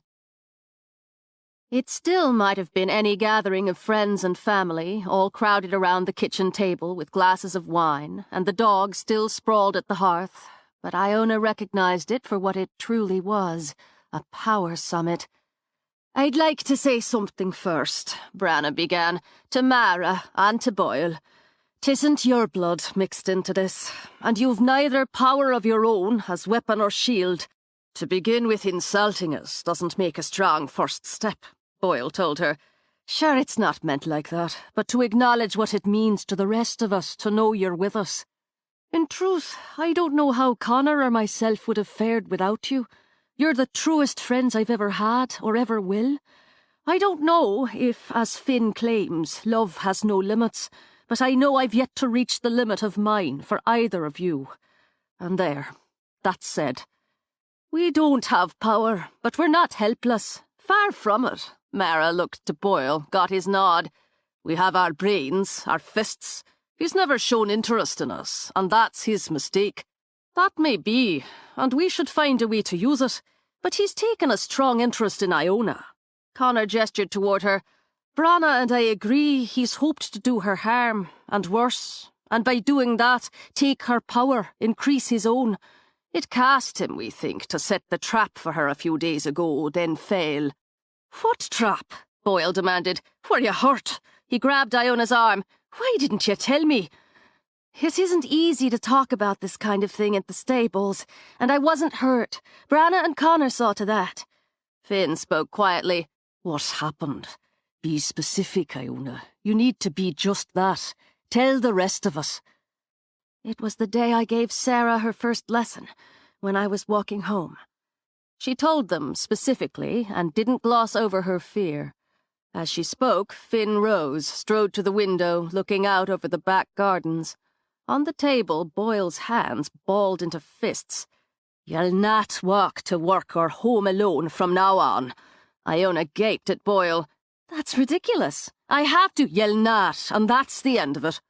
Before Iona could speak again, she caught Mara's eye and her friend's subtle shake of the head. "Connor can walk with her to the stables," Branagh spoke smoothly. "They go the same way, and you and Finn have only to see their schedules mesh close enough." "It's done," Boyle said definitely, "and I'll see her home. It's done," he repeated. "I appreciate the concern. Is someone going to be with me every time I take a step out of the house or want to go into the village? And you'd better start sleeping with me too," she told Boyle, "because he's poking about in my dreams. I'm allowed to be afraid, but I'm not allowed to be helpless, and no one else is allowed to think I am." "Far from helpless," Connor soothed, "but precious and necessary. We need you, so a few precautions, at least for now, will ease our minds." "Precious, necessary." Finn turned, his face cool. "I agree with that. And yet you didn't call me when the precious and necessary was threatened." "It was quick," Connor told him. "And in truth, I only thought to get to Iona and to bring Branagh as fast as we both could. So you're right, the fault's mine there." "Could you have done more?" Branagh asked Finn. "We can't know, can we? But you'll have to decide, all of you, if I'm to be a part of this, or if you'll hold me outside." Rather than answer, Branagh changed angles. "Can you read him? Sense his thoughts?" "I can't, no. He's blocked me out. He knows I've chosen my side. Sherry believes I can be turned still, and he'll pull at me, in dreams and in waking ones." "You don't block him." Finn bit off a curse. "I've a life to live, don't I? Other thoughts in my head. He's got only the one purpose for his whole existence, and I've more than that. And if I block him altogether, if I could, there's no chance then, is there, none at all, that I might learn something that could help us end this? If you don't believe I want that, to end it, to see even the thought of him destroyed, I've nothing left to convince you." "I don't doubt that, I don't." Branagh rose to go over, stir the soup. "She needs the horse. Iona needs her guide." Sheer frustration flicked over Finn's face. "He's been hers since the first I saw him. You've no place to keep Alistair here, so he's with Boyle and me. If you don't trust that, I'll sign his papers over to her tomorrow." "No!" Appalled, Iona pushed to her feet. "That's not right." "Nor is it what I was saying or meaning. It's you who have to tell her he's hers. You and Boyle, as you brought him here, and you're keeping him for her. I only meant that." "Even without any magic to it, the horse was hers the minute they set eyes on each other." Boyle lifted his hands, let them fall. "And Finn's the right of it. You've no place here to keep him as he needs to be. We spoke of it the very night Finn came home again." "I'm grateful to you both." Branagh's tone softened. "And I'm sorry, truly, if it seemed I wasn't." "I never wanted your gratitude or your apologies," Finn told her. "You have them, wanted or not, and can do what you please with them." Setting the spoon aside, Branagh came back to the table. Iona, like Finn, remained standing. "Thank you." "You're entirely welcome," Finn told her.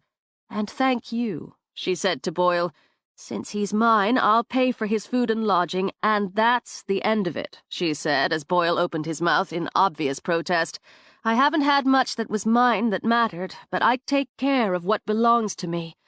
"Fine then, we'll work it out." "Good. I also know what it's like to be held outside. There's no colder place than right outside the warmth. None of you know what that's like but me, and Finn." All of you have always been a part of something, even the center of it, she added, looking at Branna, so you don't know what it is to feel you're not wanted or accepted or understood. I think what's between you and Finn, and what stands between you, is personal. But there's a lot more here to consider. You said I'm part of this, that this is family and it's mine. So I want to say that Finn's my family too. On impulse, she picked up the wine, and though he'd barely touched his, added a few drops to his glass. You should come sit down, she told him. He murmured something in Irish before he came back, took his seat, and lifted his wine to drink. He said his heart and hand are yours, Branna told her. Oh, back at you, and that's why we'll win. You've shamed me in my own house. Oh, Branna, I didn't mean to, and it's good you did. I earned it, and it seems needed, the same sort of unfiltered thoughts and feelings you gave Boyle. We're a circle, or we're not, and a circle with chinks in it is easily breached, so a circle we are, from here till it's done. She lifted her glass, held it toward Finn. After a moment, he tapped his to it. Sláinte. Connor tapped his own to Finn's, then his sister's, then around the table. Or better yet, may all the gods who ever were bless us and help us send the bloody bastard to hell. I'm good with that. A little exhausted from the emotion, Iona sat again. Under the table, Boyle took her hand in his. Surprised, she looked at him, met his quiet, steady gaze. She all but felt something spill into her heart, something full of warmth and light and hope. Well, Mara said from across the table, now that we've settled all that, what the hell do we do next? Plenty of ideas shot around the table, with arguments for and against. At some point, Mara got up and, obviously at home, put together a plate of crackers and cheese and olives to keep hunger at bay as the stew simmered. We're not ready to confront. Connor popped an olive as he ticked off reasons against Boyle's push for a frontal attack. We don't have a solid plan with the contingencies we'd surely need as yet. And more, Iona isn't as well armed as she needs to be. I'm not going to be responsible for holding anyone back. Then study and practice more, Branna ordered. Nag, nag. Didn't I stop the rain? Brows lifted. Boyle pointed to the window where it lashed in wet whips. Temporarily and in a limited location. I'm better with fire. It controls you more than you controlling it, Branna corrected. Harsh, but true. Still, I'm better. And... She focused, managed to levitate the table a few inches, then cautiously set it down again. Getting air pretty well, and I've done the flowers in the workshop, so Earth's coming along. If I could try a couple spells... You've not worked with her on spells? Finn asked. She's barely getting her grip on the elements. Caution has its place, Branna, but as you've said yourself, we don't know how much time we have. Push me, Iona begged, at least a little. You might regret the asking of it, but that's what I'll do. I think if there's any of this prodding into dreams, you should all write them down. Mara spread a cracker with cheese, handed it to Branna. They stay clearer that way, and you can compare them. There might be something there. That's a sensible thing, Connor agreed. What about the place in the woods, Iona asked, where the first dark witch lived? When can I see it? In the beat of silence that followed, Iona felt tension, fury, grief. Once again, Boyle took her hand under the table. You're not ready, Branna said simply. You need to trust me there. If I'm not ready to go there, why can't you tell me why? It's a place between. Finn spoke slowly, frowning at his wine. Sometimes it's simply a place with the ruins of an old cabin and the echoes of the life lived there, the power wielded there, a gravestone where that power lies under the earth. It's the trees and the quiet. And other times, Connor said, it slips away and it's alone. It's not tightly bound to the world, to the here. Without the knowing, a person might be caught there, in that other, that alone. And it's there he might come, stronger for it, and take what you are. But you go there, have gone there. I have to know how to go and how to stay. It'll come, Branna promised. He took me there in a dream. Not him, I think, but her, Tegan, to show you and still keep you safe. Be patient here, Iona. He marked me there. Silence fell again after Finn's words. I knew of him, but not that I'd come from him. And there, in a place that had been a kind of sanctuary, at a time when there was joy and promise, he laid his mark on me, and the burn of it seemed to sear down to my bones. He slipped the bounds, took it all adrift, and marked me. And he came in the form of a man, and I could see myself in this man.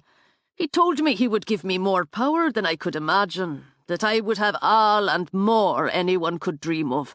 I was his blood, and all this I would have.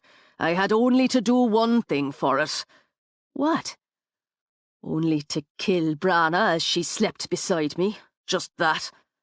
A shudder wanted to rise out of her, but Iona fought it back, kept her gaze on Finn's, quiet and steady. But you didn't. It's him I'd have killed had I known how.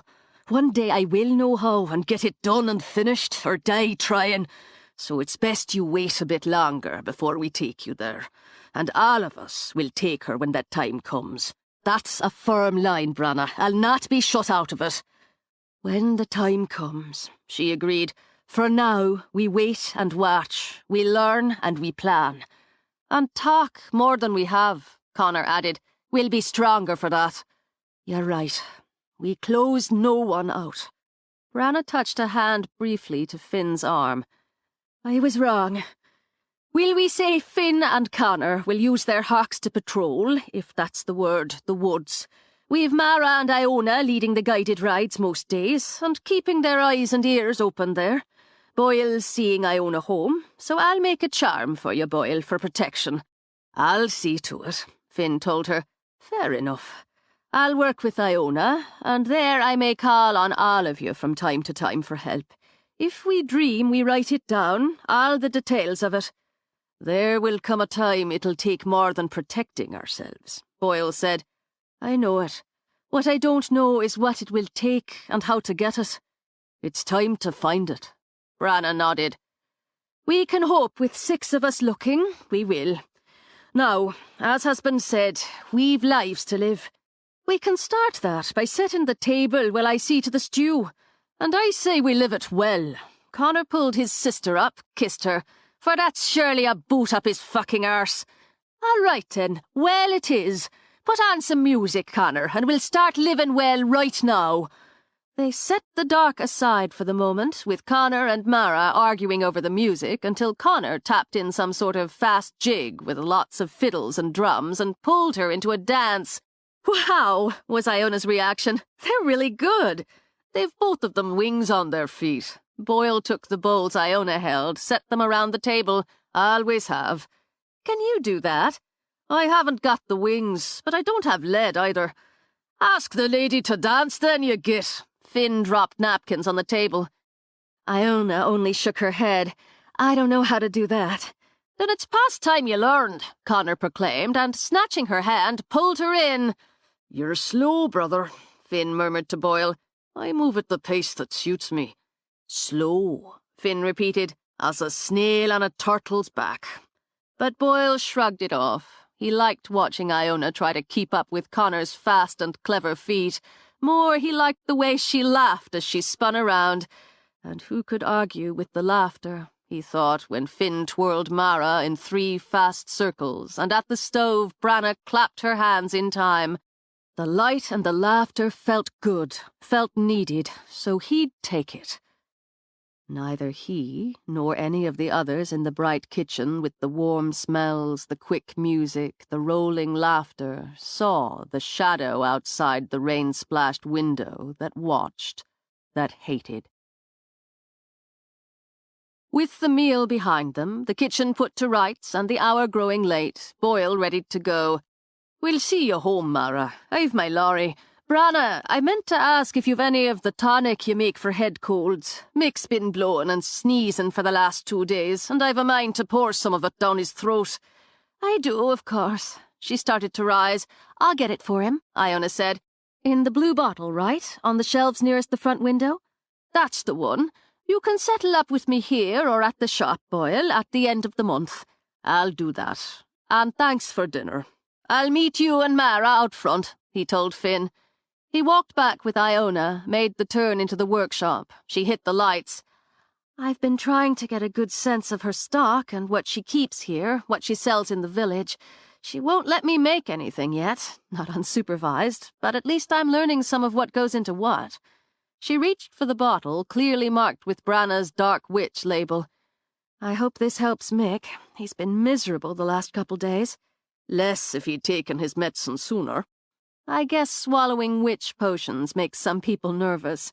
He'll swallow this if I have to personally hold his nose. Boyle slipped the bottle in his pocket.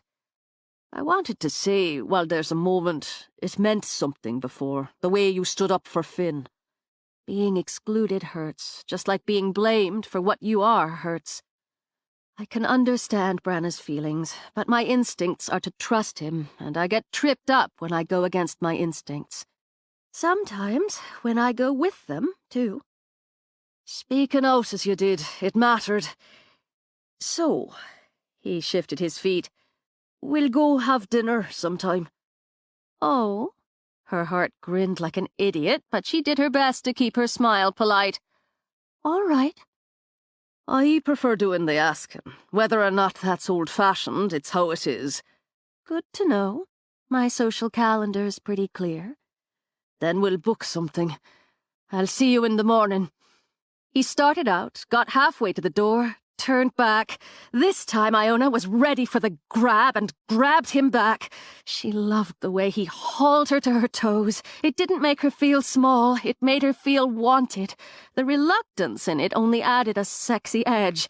Everything about the kiss, the heat of his lips, the strong grip of his hands made her feel irresistible, and that was a heady sensation, a powerful thrill. He kept meaning to take it slow with her, if at all. He taught himself control, learned for the most part to balance heat and temper with cool-headed thinking and logical steps. Yet here he was again, wrapped around her, wrapped up in her, and it was God's own truth. He just wanted to sink there, be there, and draw all that natural sweetness, that cheerful energy in. And with it, he wanted his hands on all those pretty curves and dips, his mouth on that smooth skin, that surprisingly tough little body moving, moving, moving under his. She clung another moment when he would have pulled back and nearly undid him. Well then, he managed, and ordered his hands back down by his sides, then, safer yet, into his pockets. She just stood there, her pretty eyes heavy, her lips curved and so soft he wanted to... You could come back after you take Mara home. You could drop Finn off and come back. Then you could take me to work in the morning. The idea of it, a night with her, had every need inside him threatening to boil over. I'm thinking with Branna and Connor in the house, that would be awkward at best. And there's the matter of rushing the fences. You want dinner first? Her smile perked up when she clearly saw he didn't get the joke. That's fine. I think it's simpler to be clear from my side that when it's not awkward or rushed, I want to be with you. It's not that I take sex lightly, it's that I don't. You're a puzzle, Iona. I'd like to figure more of you out. That's nice. I don't think I've ever been a puzzle to anyone before. I think I like it. She rose on her toes again, brushed his lips lightly with hers. I'll help you fit some of those pieces together, if I can. I'll work on it in my own time. In the morning, then. Okay. Good night. She locked up behind him, watched through the rain as he strode to his truck, and did a little dance in place as she watched the lights sweep, then move away through the dark. She puzzled him, and wasn't that wonderful? Iona, heart on her sleeve, Sheehan, the girl who too often blurted out her thoughts before they'd fully formed, puzzled Boyle McGrath. Talk about power, talk about wonder. The delight of it carried her out of the workshop and into the kitchen, where she threw her arms around Branna for a spin. "Well den, I see groping with Boyle's given you a fine burst of energy." It was really good groping. He asked me out, in his Boyle way. "We'll go have dinner sometime." Christ Jesus! Eyes wide, hand flying to her heart, Branna goggled. "It's all but a proposal of marriage." Too happy to be dampened, Iona laughed. "It's a big step up from grunting at me. He thinks I'm a puzzle. Can you imagine? I mean, seriously, who couldn't figure me out? I'm as simple as they come." "Do you think so?" "I sure don't run deep. I'm going to have some tea. Do you want tea? God, I'm crazy about him." "It's early days for crazy, isn't it?" "I don't get that. Never have." Iona put the kettle on, contemplated Branna's collection of homemade teas. "Don't you know when you know? 5 minutes, 5 years. How does that change what you know? I wanted to know with the man I was with before. I tried to know. I liked him, and I was comfortable with him. I told myself, give it more time. But time didn't change anything. Not for either of us, as it turned out." Branna thought of what Connor had said. "You want to give love, and to be given it. It's what I've always wanted most. I'm going for your lavender blend, not only because it smells wonderful, but it's for relaxation." She glanced back. "For a restful night's sleep. I'm so up I need to come down some to get one, right?" "It's a good choice, and yes, you're learning. Which brings me to this. It's a bit late, but I think we've both got another hour in us. We'll work a spell. Something very, very simple," she said as Iona's face burst with joy. "A toe in the water." "I'm a jumping feet first fan, but I'll take the toe. Thanks, Branna." "Thank me in an hour, and if you've managed to master the spell. Here. A broom. Am I going to fly on it?" "You are not. You learn a protection spell, and with this, you learn to sweep away the negative energies, the films and dusts of dark forces, and lay in the strong, the positive. Our home is always to be protected. It's the first you should learn, and I should have taught you before this." Iona took the broom. "Teach me now." She slept deep and dreamless, and faced the day, rain, but slower and thinner, with enthusiasm. As she beat both her cousins to the kitchen, she put on the coffee and considered trying her hand at breakfast for 3. Her talents there might be limited, but she thought she could handle scrambled eggs, and if she cooked ham and cheese in them, they'd be a sort of lazy woman's omelette. Organization, she told herself. Line up ingredients and tools first. She got down a skillet, a mixing bowl, and whisk, a grater for the cheese, a knife and board for the ham. So far, so good. Eggs, ham, cheese from the fridge, and butter for the skillet. Break eggs in bowl, she instructed herself, then opened the cupboard under the sink to toss the shells in the bin Branna used for compost waste. She noted then in the confusion of clean-up the night before they'd neglected to take out the trash. Determined to be organized, she pulled out the filled liner, tied it, and hauled it to the door to take out to the big bin. Inches beyond the little stoop lay a pile of dead rats. Black as midnight, coated with blood and gore, they lay in a circle of scorched earth. The bag slipped out of her hand, hit the stoop with a hard splat. Revulsion urged her to step back in, close and bolt the door. Indeed, her hand shook as she groped back for the knob to do just that. Can't run, she reminded herself. Can't hide. There would be a shovel in the garden shed, she thought. She only had to get it, dig a hole, bury the ugliness, sprinkle the ground with salt. She started to step out, around the horrible circle. "What's it then, in or out?" Connor's sleepy voice behind her had Iona jumping back, barely muffling a scream. "Didn't mean to give you a start. Is this breakfast to be? Here, I'll take that out when we leave for work." Then he stepped over, reached for the bag, stopped when he saw the rats. "So, he sent us a gift." The sleepy cheer in his voice turned to flint on the words. "Here now." And still his hand, as he took Iona's arm to draw her back, held warmth, comfort. "I'll deal with it. I was going to. get a shovel from the shed. That's what big, strong cousins are for. He touched his lips to her forehead. And just what are they for, other than waking a body up singing in the shower like he's on the bleeding X Factor? The annoyance Branna led with faded as she got a clear look at Iona's face, then her brother's. What is it? See for yourself. He moved back to the door, opened it. He's bold, she said coldly as she looked out, leaving such a thing on our doorstep. I didn't do the spell right. Last night, the protection spell, Is that ugly mess in the house? Branna demanded.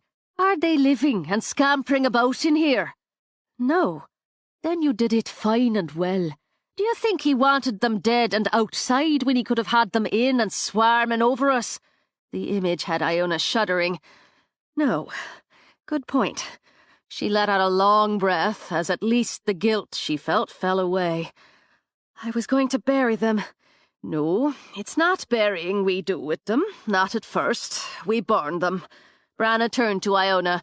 All of us. But the first fire is yours. Strong, white and hot. She took Iona's hand, stepped outside, with Connor behind them. Say the words I say, then send the fire. White to dark, power I call. On evil stench my fire will fall. Destroy this threat to mine and me. As I will, so mote it be. Say it, Branna demanded. Feel it. Do it. Iona repeated the words, her voice growing stronger, her rage keener, and her power at the end of them full and white. Flame snapped, shot to the center of the circle, spread. Again, Branna told her as she and Connor joined her on the words. Fire, white as lightning, burned. When it banked, only black ash remained. We bury the ash. Iona's body tingled as if from an electric shock. Even her blood felt hot. We do. And salt the earth. I've better than that, but that would do as well. Fetch the dustpan and broom, she told Iona, and Connor the shovel. I've the spot for this. She waited a moment as they moved off to obey. Oh, aye, just the spot for this. She led them around to the far front corner of the workshop. Here? Iona stared at her. So close to the house? To where you work? I don't— She's a plan, make no mistake. And trusting it, Connor shoved the blade of the shovel into the rain-softened ground. Just what I wanted to be about this morning, digging a hole for rat ashes in the bleeding rain. I can help with that. Calling on her lesson from the day before, Iona slid the rein back so the three of them stood in the warm, the dry. Very well done.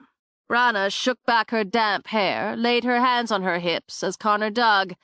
That'll do well enough. Dump them in, Iona. We've all three taken part in this, and the work's stronger for it. Then you can shovel the dirt back over them, Connor suggested when Iona dumped the black ashes into the hole. You're doing such a fine job, and I've my own to do when you're done with it. He's watching, Connor said quietly as he tossed dirt back into the hole. I can just feel it. I thought he might be. So much the better. Now, this is mine. In her flannel pants, bare feet, her hair wet from the rain, Branna lifted her hands, palms up. Fire of white to purify, power of light to beautify. From Cavan's dark grasp I set you free. As I will, so mote it be. From the freshly turned earth, flowers burst, bloomed, spread. A deep rainbow of colors shimmered in the gloom of morning, pretty shapes dancing in the light wind.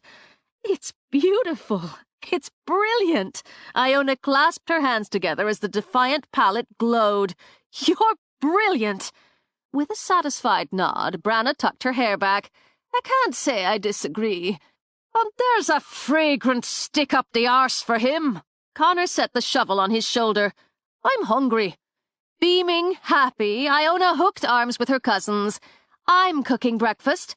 God help us, but I'm hungry enough myself, I'll risk it. Branna walked back with them, glancing back once.